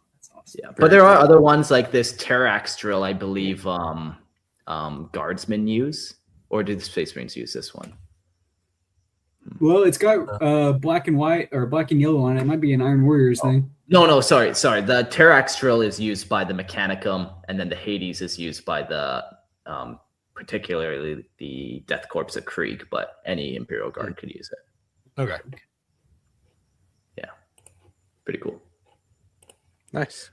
That's like another good little Gears of War reference there. Those like underground breaching drills where the locusts are just drilling up into the overworld. Pretty cool. Yeah, the leagues of Votan need one of those. Oh fuck yeah, they do. Yeah, so bad. That would suit their faction so well. Yeah, I love it. Up next, we got the Crozius Archaeum, and it stands as both a sacred badge of authority and a weapon of execution by Space Marine chaplains. A union seen as natural by warriors who regard battle as the purest form of devotion to the Emperor. To an Astartes, faith proven through violence, and the Crozarius is an instrument of which doctrine is enforced in blood.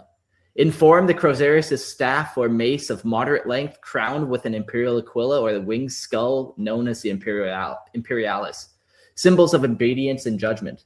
Some bear patterns of chapter-specific iconography, such as the hammer-headed Crozarius carried by the chaplains of the Salamanders, each design reflecting its bearer's lineage. Within the haft is a bound, potent energy field that disrupts matter much like a power weapon, allowing the Crozius to crush armor and flesh with equal certainty. Corrupted echoes of this weapon persist among the word-bearers, whose dark apostles wield twisted various known as accursed Crozarius. Defiled icons dedicated to the dark gods. And then instead of like an aquila, you have like an 8-pointed star or some cool like icon like that. Beyond its lethality, the Crozarius marks its bearer as divinity sanctioned, granting spiritual authority, physical resilience, and closer communion with the powers they serve, holy or profane. Yeah, fuck, cool. That's such an iconic weapon too. Yeah. Like especially some of them where they almost look more like they don't look like you'd want to hit somebody with that, like this one particularly. But it's fine because it's got the power fields. It's made of adamantium. Like it's gonna do damage. Yeah. Others are like just more like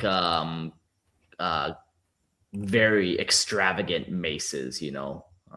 Yeah, almost axe-like in design too, with like a blunted axe. Yeah. Very cool. Yeah. Well, speaking of profane weapons, we've also got demon weapons. Demon weapons are blasphemous boons bestowed by the chaos gods, wielded by demons and the most exalted of their mortal champions. Imprisoned within each weapon, sometimes through force, sometimes through grim pact, is the bound essence of a demon condemned to eternal captivity within steel and warp fire. Such weapons are granted only to the mightiest servants of chaos, greater demons, demon princes, and mortal champions proven through atrocity and devotion. Each is singular in form and power, gifting its bearer terrifying strength, though the imprisoned entity ever seeks to dominate the will of the one who dares wield it. No demon accepts bondage willingly, and those bound to weapons denied constant slaughter suffer especially. Deprived of bloodshed and death, their rage festers until madness and rebellion become inevitable. Yeah, this definitely makes me like the first one that comes to mind for me is the lair blade that Fulgrim gets. Sure. Yeah, probably one of the first ones the Imperium really encountered. Yeah. Yeah, absolutely. This artwork here is just fucking crazy where basically it's like a flayed human, like just flayed out flat across the table and then resting on it's a demon blade. Like, yikes. Fucking gross. That's some 40K shit right there, yeah. 40K shit. That's a happy little demon blade, though, in his little bed of flesh. Right. On a scale of 1 to 40K, it is very 40K. 40K shit. Yeah. I do like that everyone is unique too. For like just to the god, to the wielder, probably just a combination of that and then the form and personality of the demon bound within the weapon. I imagine like all that kind of together gives them their unique forms and powers. Yeah. And there is two types of they're almost mistaken. There are demon blades and then there are warp blades, which we'll talk about a little bit later, but like warp blades, slightly different. Yeah, for sure. But yeah, demon blades are like real swords with like actual metal involved where, and then demons are bound in it where the warp blade is like made of warp energy, I guess it's a summary. Okay, yeah. So for the demon blade is you forge an existing weapon and then you bind the demon to it and maybe that like alters the shape of the weapon a little bit. Yeah, exactly. It starts to get warp tainted and all that. Mm-hmm. Yeah, their power is like push out an impression on it to mold whatever they are in weapon form. Whatever watch you want to use. Do you think a demon weapon would be able to block a power weapon? Would that demon power allow to overcome the force field? My immediate thought is yes, if they have enough warp energy when they're put into it. Okay. Yeah, and the other thing is like I think a lot of demon weapons start off as power weapons as well, so they're almost like the double. Not always the case. How but most would be. Space Wolf Furry McBoy hurt Magnus, right? Yeah, didn't he have like some type of spear or something? I don't recall, but so are you talking about Lehman Russ? No, the Logan Grimnar. Is that him? Logan Grimnar. Okay. Because Russ has a spear and an axe and a sword. And I know Grimnar, we talked about the other day, has that corn axe. The corn axe, yeah. Yeah. There's a pretty famous picture of him like swinging it at Magnus.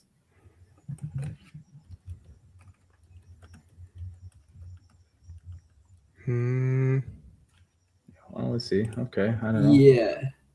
Oh man, his axe looks pretty corny. Put that model. Pretty corny. Yeah, cool.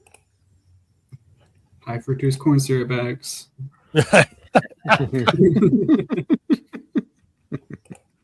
Oh, that's so good. The American version of a demon axe. Right. Gives everybody diabetes. You see that? Alrighty. I think Mark's image search has prompted me to continue on with the next part of the notes. The Force weapon. Not to be confused with the Force from Star Wars. Sorry to disappoint. Force weapons, sometimes called psi weapons, are rare and esoteric close combat arms, psychically attuned and only truly lethal in the grasp of a psyker. Their name is drawn from the concept of the Force. Very on the nose there. A common term for harnessed psychic energy. This is a blatant ripoff if I've ever seen one. And they function as murderous extensions of the wielder's own will. Through them, a psyker channels the raw power of the warp directly into a foe, forging a conduit between thought, soul, and torn flesh. Creatures that might endure conventional arms, towering Xenos horrors, or warp-born demons can be annihilated by a single telling strike, their bodies and minds unraveled by the Immaterium's unearthly energies. Force weapons appear as swords, spears, and other close combat forms, each housing a carefully woven psi convector within its structure.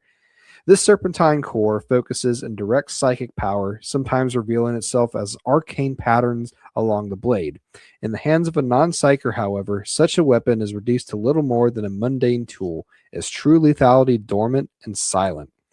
So the librarian and terminator armor, like the axe, would you call that a force axe? Yeah, I imagine a weapon that librarians wielding are going to be forced weapons as opposed to power weapons. Yeah, and as we kind of mentioned, you can tell the difference just by the blade design. They almost have that like built-in lightning design on them, as you can see in this guy. A lot of them will have that. Not all of them, there's always some people take their different. Oh no, actually that one does have one too. It's just a little harder to see with that image off. Yeah. But yeah, you get that little bit of different design. So if you're ever wondering if it's a power weapon or a force weapon, you can see if it has that psi conductor filament along the blade's side. And then I think the Primaris librarians, the one with the robes, I think they have a sword option that has like a lot of different runic designs on the blade too. Nice. So yeah, I want to get that. I want to get that librarian and Terminator armor. That Primaris librarian right there. It looks so fucking cool. Good. So cool. And I like that distinction too. Like, so like the difference between like a force weapon and a power weapon, where anyone can use a power weapon and flip that switch and turn it on. But if you don't have that connection to the warp, a force weapon is just a sword. Yeah. Okay. So it makes sense. So it doesn't like have a negative drawback if you try to use it and you're not a psyker. Correct. Yeah, you just can't use it. Well, you just can't activate make sure that power. You didn't do it, and then all of a sudden you just like explode or something. If you're yeah, you're thinking demon weapons, Yeah. Yeah, because a force weapon doesn't. There's no switch to turn on. You have to channel the warp energy like through the conduit, like through the psi convector in it. That makes sense. So it makes me like the way I understand souls.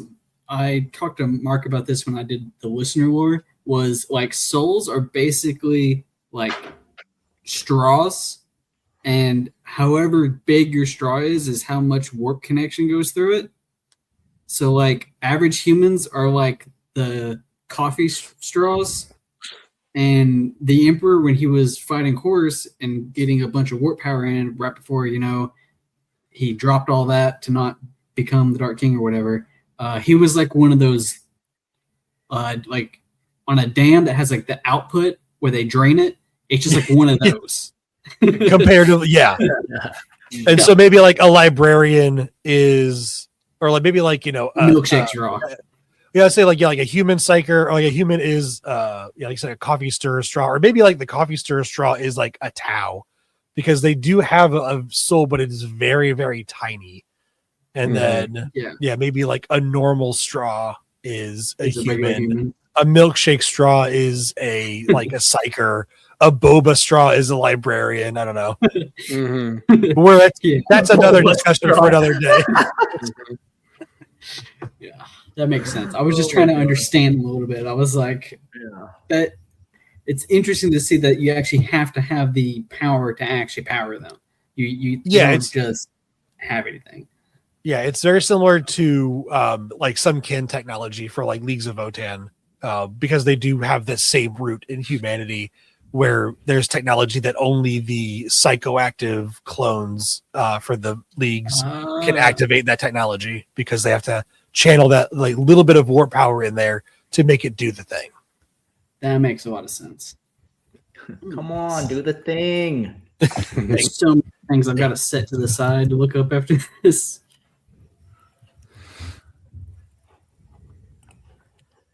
40K.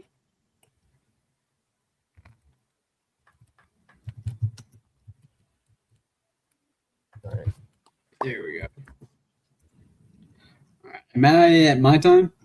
Yes. Making sure. Okay. All right. The Omniscient Axe is next.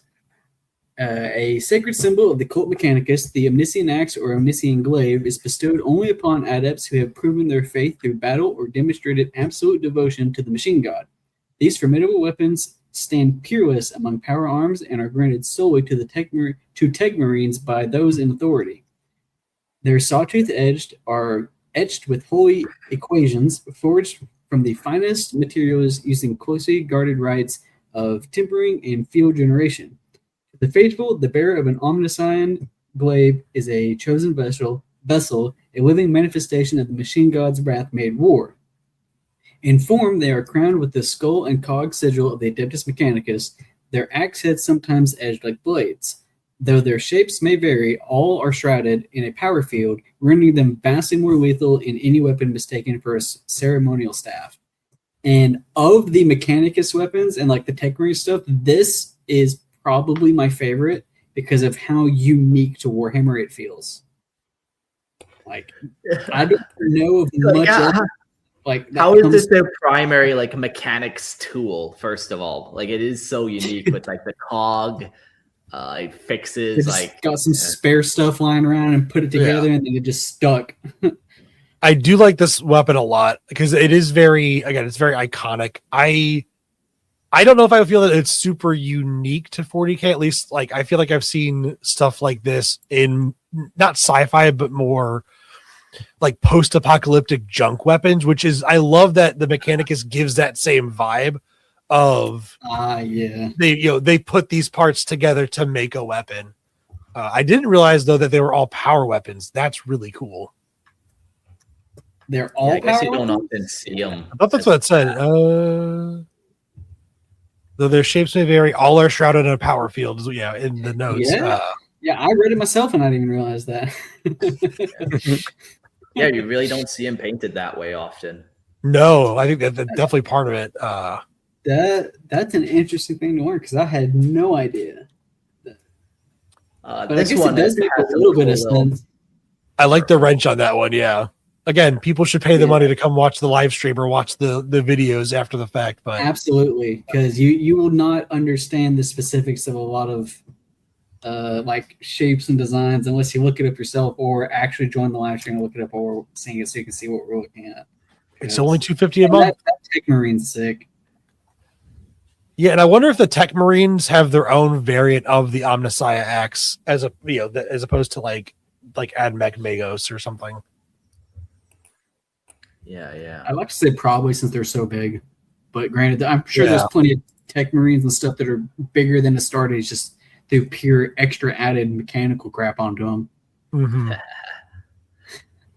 Yeah, maybe that would be a good way to spot the difference. Would be like the more elaborate, the more stuff on it would be more mechanicum. With the Tech Priests are pretty like they're more weapons of war. They like the war aspect. Yeah, the Tech Marines. It looks very much more like a two-handed bearded axe, like that long Nordic beard on it. Whereas the Tech Marines the Tech Priest is like that like half cog crescent axe style. And it looks like a lot of them have just like variations of things on the back, like either a spike or a blade or a wrench or. Okay. I love I think the wrench is the best one. I think the wrench is better than the spike because you can see it a time or two and not notice the wrench is there. Yeah, the best part about that wrench too is it's like a power wrench. So like when you got to grip both, you can dodge a power wrench, you can dodge a towel shot. Very cool weapon. Just Warhammer 40K dodgeball. Right. I love that movie so much. It is a good movie. The next weapon we have are Astartes relic blades. There's many different types. A relic blade is a massive power weapon, often forged in the shape of a sword or axe and wreathed in the lethal energy field, capable of shearing through armor with ease. Their great size and weight demand a two-handed grip, yet they are held in the highest reverence by Space Marines who bear them. Many trace their lineage to the black days of the Horus Heresy, while others are forged in later ages to commemorate deeds of singular and terrible significance. Only once a space marine has proven their worth beyond question is he permitted to carry a relic blade into war. Such weapons are often borne by honor guards, select vanguard veterans, and captains, marking them as warriors whose deeds have earned them the right to wield the legend itself. Yeah, basically these weapons are just they're almost different than mastercrafted. Where mastercrafted is like almost any weapon, just slightly better. Like these seem to be very much like two-handed weapons. They're bigger and they're just also better. But yeah, so like yeah, in gaming terms, like a power sword would maybe be like a rare drop, and a mastercrafted would be like epic, and then like the step up would be these artifact weapons. Sure. Oh, this blade's sweet with the Inquisition death. Oh, that's so good. Oh, yeah. Nice.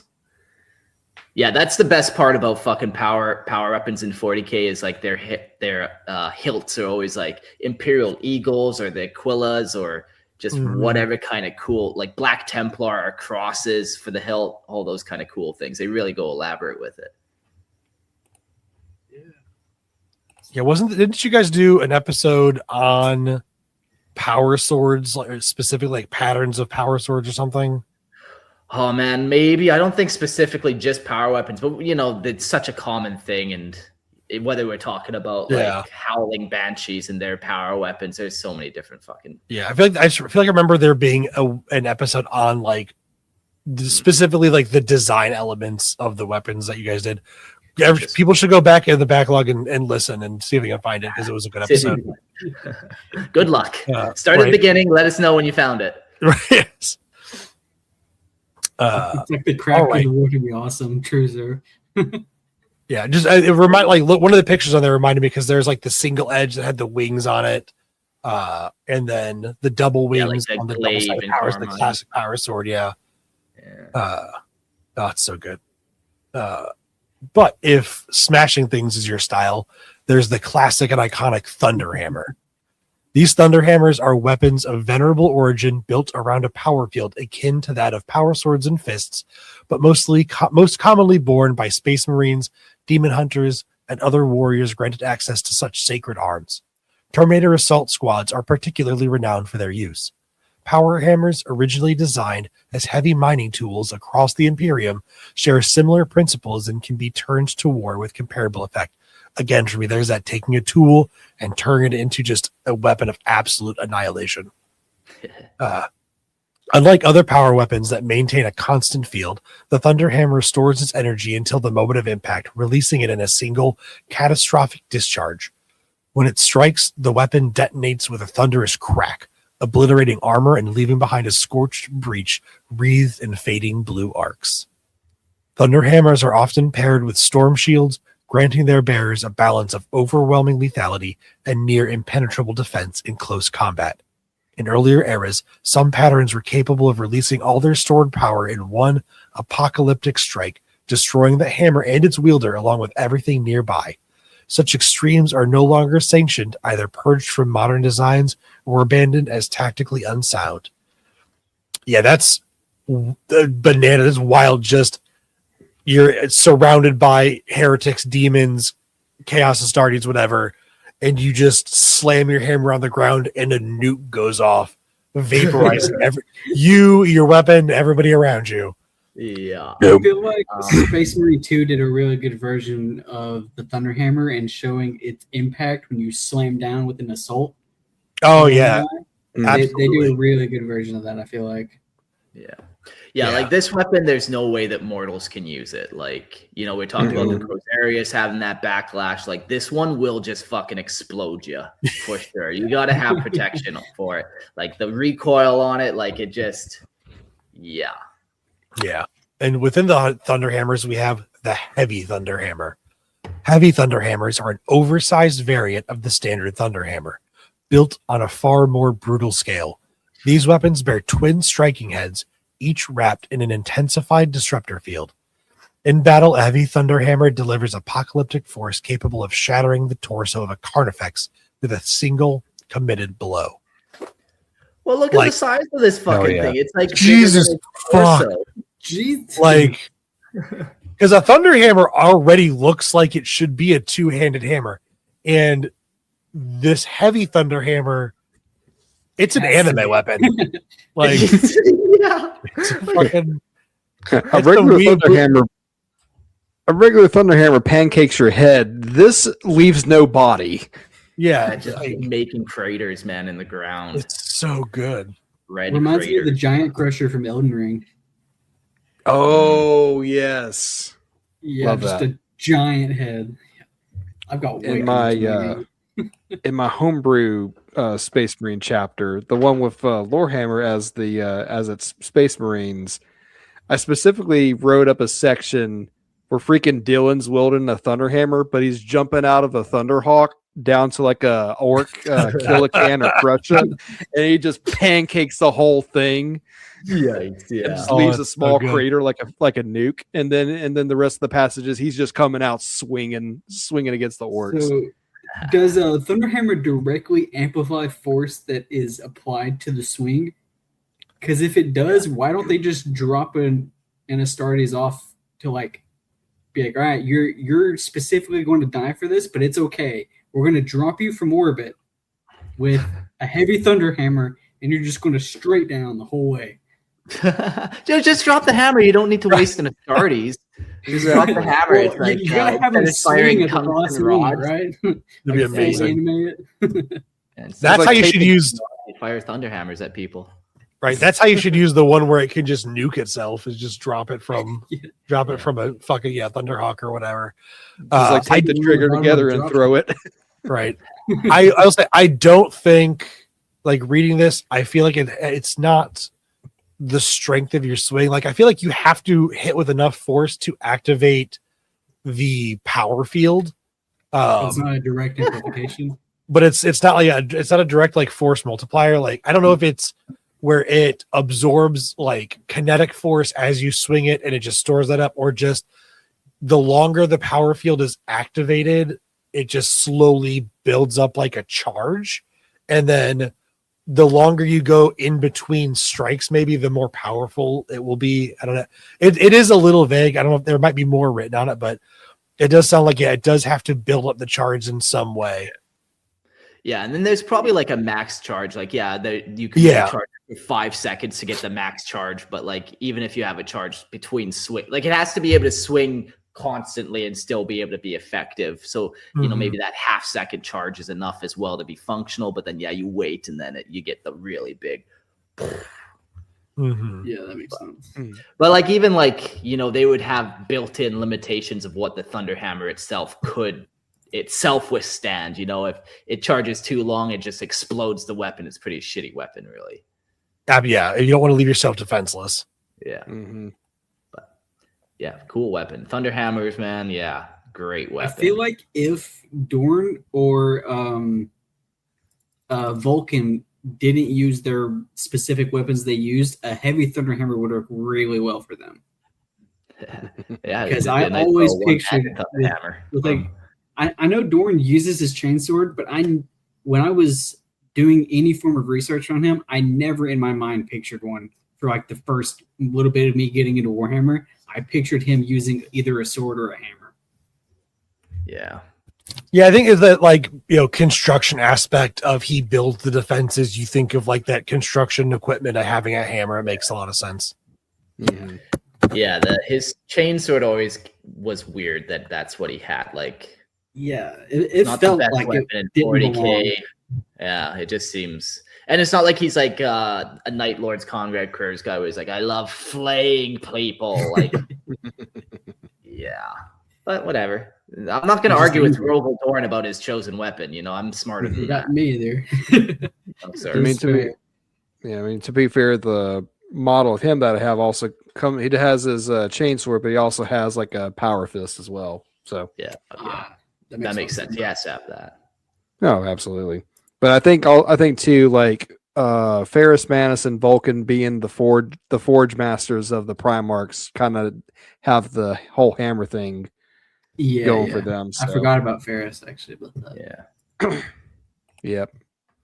But which is kind of weird. Didn't he make a hammer for Fulgrim, or was it the other way around? He made a sword for Fulgrim. Fulgrim made a Fulgrim made the hammer hammer. for Ferris, and so they just That's ended up right. swapping the weapons for each other. That's right. Yep. So warp blades, as Mark is looking them up, and those are pretty darn cool, to be honest. Very quickly, warp blades possess the power to drink in and unravel psychic force hurled against them, turning the warp's fury into nothing but dying echoes. In the press of close combat, they answer with cold surgical violence, their edges cutting not only flesh and armor, but the very will of sorcerers who dare to stand before them. Yeah, pretty cool. That sounds sick. I imagine that's almost always used by Chaos, right? Yeah, you might have like a chapter like the Relicators, or maybe the Exorcist might be able to manage to wield one. Maybe Drakari. Yeah. Sure. Yeah. That's a good point. Yeah, like a Drakari, like the witches might use warp blades. Yeah. Mm-hmm. Yeah, that makes sense. Cool. And there's chapter-specific things, which is always nice. Chapter-specific war gear is where the soul of an Astartes brotherhood is laid bare in steel and blood. From the Black Templars' revered black blades, carried by champions sworn to eternal crusade, to the Night Lord's Nostraman chain glaives, fashioned for terror and close-range butchery. Each weapon reflects a chapter's history and method of war. These arms are not standardized patterns, but cultural artifacts, shaped by home worlds, primarchs, and long-nurtured hatreds. Their forms dictate how battles are fought, whether through relentless advance, ritualized duels, or calculated slaughter, and in turn, the chapter is defined by the weapons it chooses to carry. In this way, war gear becomes doctrine made lethal, a physical expression of how each chapter believes the galaxy should be conquered, which would also make very good... each chapter gets also not just like they use it all the time, but they get really good with it too. So, yeah, they develop their own like martial arts around their preferred weapon. Yeah. I was going to include a bunch of these in this episode, but I got to this point and I was like, oh, this is already a whole episode. So I'll name a bunch that I found. There are more, but I was basically going through and now I'm like, holy shit, there's just so many. We need its own episode or just throw them in on some chapter episodes or whatever. But I'll name a bunch here for you. The Axe of the Forge Master, 8 Axe Rake, Bale Swords, Blade and Carmine, Glaive and Carmine, Blade of Judgment, the Blade of Caliban, the Battle Axe Sword, Bliss Blades, Bubonic Axe, Satan Phase Swords, Cadera Weapon, Soran Power Weapon, Corvus Hammer, Daemon Hammers, Drake Blades, Eschaton Power Claws, Flails of Corruption, Flails of the Unforgiven, Phoenician Axes, Frost Blades, Frost Axes, Gladiuses, Great Plague Cleavers, Halberds of Caliban, Kanto's Power Lances, Legatine Axes, Maces of Absolution, Maces of Contagion, Nemesis Force Weapons, from Demon Hammers to Doom Fists to Falcons to Halberds to Swords to Great Swords to Warding Staffs. As mentioned, the Nostraman, Chain Glaive, the Flay Whip, Phoenix Power Spears, Prosperin, Kopeshes, Rupture Lash, Runic Weapons, Axe Staff, Sword, or Axe Sword, Staff Sword? I don't know what that one is. Sicarius Claymore, Sea Lance, and the Vigil Spear. I'm sure there's many more chapter-specific ones, but every chapter has their own special kind of vibe and way they like to do war. And whether they have like special weapons that they made, it's not always the case, but usually, they get pretty specific with the way they like to kill things. Very cool. And that's where we have it. I love melee in 40K. That's one of the things that makes 40K unique for sure in sci-fi settings. Like, we talked about, even in modern military, they teach you how to use like a dagger and a bayonet and like maybe some close combat grapples or whatever the fuck they end up teaching you. But like in 40K, it's not just a what if, it's when. But like in Star Trek, could you imagine one of those losers in their nice tight fucking uniform swinging a chain weapon around? Like, it just does not happen. Yeah. One thing that's like a thing to think about a little bit when it comes to melee over ranged is sometimes ranged would actually be worse because when you you don't need to waste a shot on the cultist that in secret level when Titus and the four of them were going forward, they only use melee for a little bit because why waste the resources? You know you're going to be able to kill them all. It's just going to take some time. Exactly. You're not going to run out of axe. You're not going to shoot the big stuff, kill the little stuff with your axe and your fist. Yeah. Yeah. Or just shoulder tackle a freaking buggy. Like, come on. Yeah. Yeah. Yeah. Fucking tight. Oh, very cool. I think my favorite weapon is probably it has to be the Thunderhammer. I think one of the first kind of media interpretations I seen was Space Marine 1, where you had the jump back in the Thunderhammer, and you really get a feel like you're just a fucking leveling machine. It is the right answer. Like, yeah, yeah, it's the only answer for sure. Like, yeah. It really is, because Thunderhammers are just so iconic. It's really hard to go anything better than that. Mm-hmm. Like, I'm a sword guy, and I still think the Thunderhammer is awesome. We're literally both thinking the same thing. I will say, So I will say, if I had to not go with the, of course, S tier Thunderhammer, I would probably go with the two-handed Eviscerator chain blade. It is just such style, such rule of cool. It's so good. Yeah. That's one thing I'm glad I learned about here, because I'm gonna have to incorporate that to the homebrew. Hell yeah. That is so sick. And the heavy Thunderhammer, but that doesn't really fit in mine. But I'm gonna make one guy use it. And we got just the one just the one picture of the heavy Thunderhammer you found where the hammerhead is just like the size of another person. Yeah, it's literally in the Astartes torso put like out. It's giant. Oh, so good. Good for them though. Good for them. Yeah. Very cool. Well, that's another episode of Lorehammer, another Astartes Armoury done. I hope we all learned what to avoid if ever we encounter a Space Marine. Just avoid them completely. Everything. Yes, correct. Everything. All gonna mess you up. Very cool. I think the next episode. Yeah, chainsaws are classic, man. They're so cool. Scream and the roar and just like, next episode we're doing is Astartes Armoury special weapons. So we're going to talk about like kind of flamers, plasma guns, gravity guns, all those type of special weapons. Okay. And then the following one will be heavy weapons. So a lot of the same, but just even bigger stuff. So yeah, fair enough. Cool. Yeah. Thank you to the chat for people being in there and interacting with us, like asking some good questions, having some good conversations. Yeah, I always like the chat. Always the fun part about these episodes. Cool. Well, let's do some of the show notes. Come check out Lorehammer Listen to the podcast. I guess if you want to do that, you can come listen to me attempt to read things. It's always interesting. Or you can listen to me and him on there together. Yeah. It's fun. Yeah, we did one. We did not get very far into my notes. Buzz, I haven't talked about this since you've been here, but I've got a 14,000 word document that is my homebrew. Good gravy. It's 54 pages long. It's huge. I have some graphs, but I have only 2 pictures in all of that.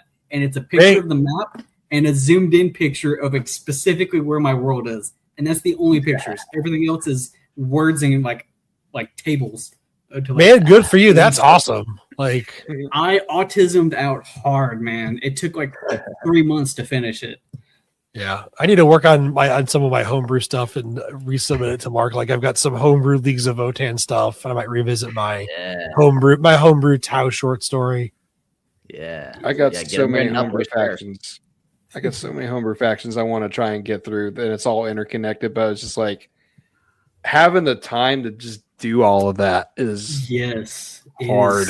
Ridiculous. I had today off work, and I literally sat here doing that all day today. I put a little bit of Black Myth Wukong, but I spent like 6 hours going over that document, and just fixing stuff in it that I didn't like. And now it's fully done, except for just some stuff I'm going to add after don't lie. They're never fully done. Come on. It's not. It's not. I'm telling myself that. So, and listeners with your own homebrew, sitting inside. Yeah, listeners with your own homebrew, jump on the Discord, and if you want feedback, just share it, ask questions, get ideas. I got a lot of good feedback. Yeah. Marcus himself, I sent a message saying, hey, can I send this in the chat? Does anybody want to read it? And he specifically was like, yeah, send it. We'll read it. And then from that, I got on episodes. So what can I say? Awesome. I just love the fucking 40K, man. I'll read whatever 40K you send me as long as it's not a fanfic or a crossover. Don't give a shit. It has to actually fit into the universe. No 40K Star Trek crossovers. No, sir. Won't allow it. Won't read it. Won't even humor it.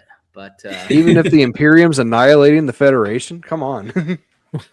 for being xenophobic and saying that their mindset's not allowed. You're not allowed to be nice to the aliens. You got to kill all of them. The way it's supposed to be. Go check out Gerald and Grimlore. Go check out Stouthammer Forge. All the great. I don't know. Go break into Aaron's house. Check him out. My only shout outs, if y'all don't donate, if you can't afford to donate outside of stuff for their Patreon, there are really good families that need help with something called San Filippo. It's something my wife's little brother has. It's Alzheimer's for kids, and they did not sign up to have that. A link he let me shout out last time called curepoppyandoliver.com. I don't know if that's still going on, but it was a family that was saving up money for San Filippo kids to be a part of a treatment to help try to reverse this, because there is a cure for it. It just has to be found and funded. So I really appreciated Mark letting me do that last time. That's great. Anything to help kids, man. Absolutely. Yeah, absolutely. The youngins, they need it. So, all I can do for them is just fill their head with 40K lore, and let's hope they don't. Yeah, that's it. Just spread the word and fill their heads with the war. That's it. Yeah. And well, they want to say, since we've been talking about melee weapons, is if anyone's listening to this and wants to go like swing a weapon, look up things around your area for like foam fighting, steel fighting, HEMA, boo hurt, armored combat.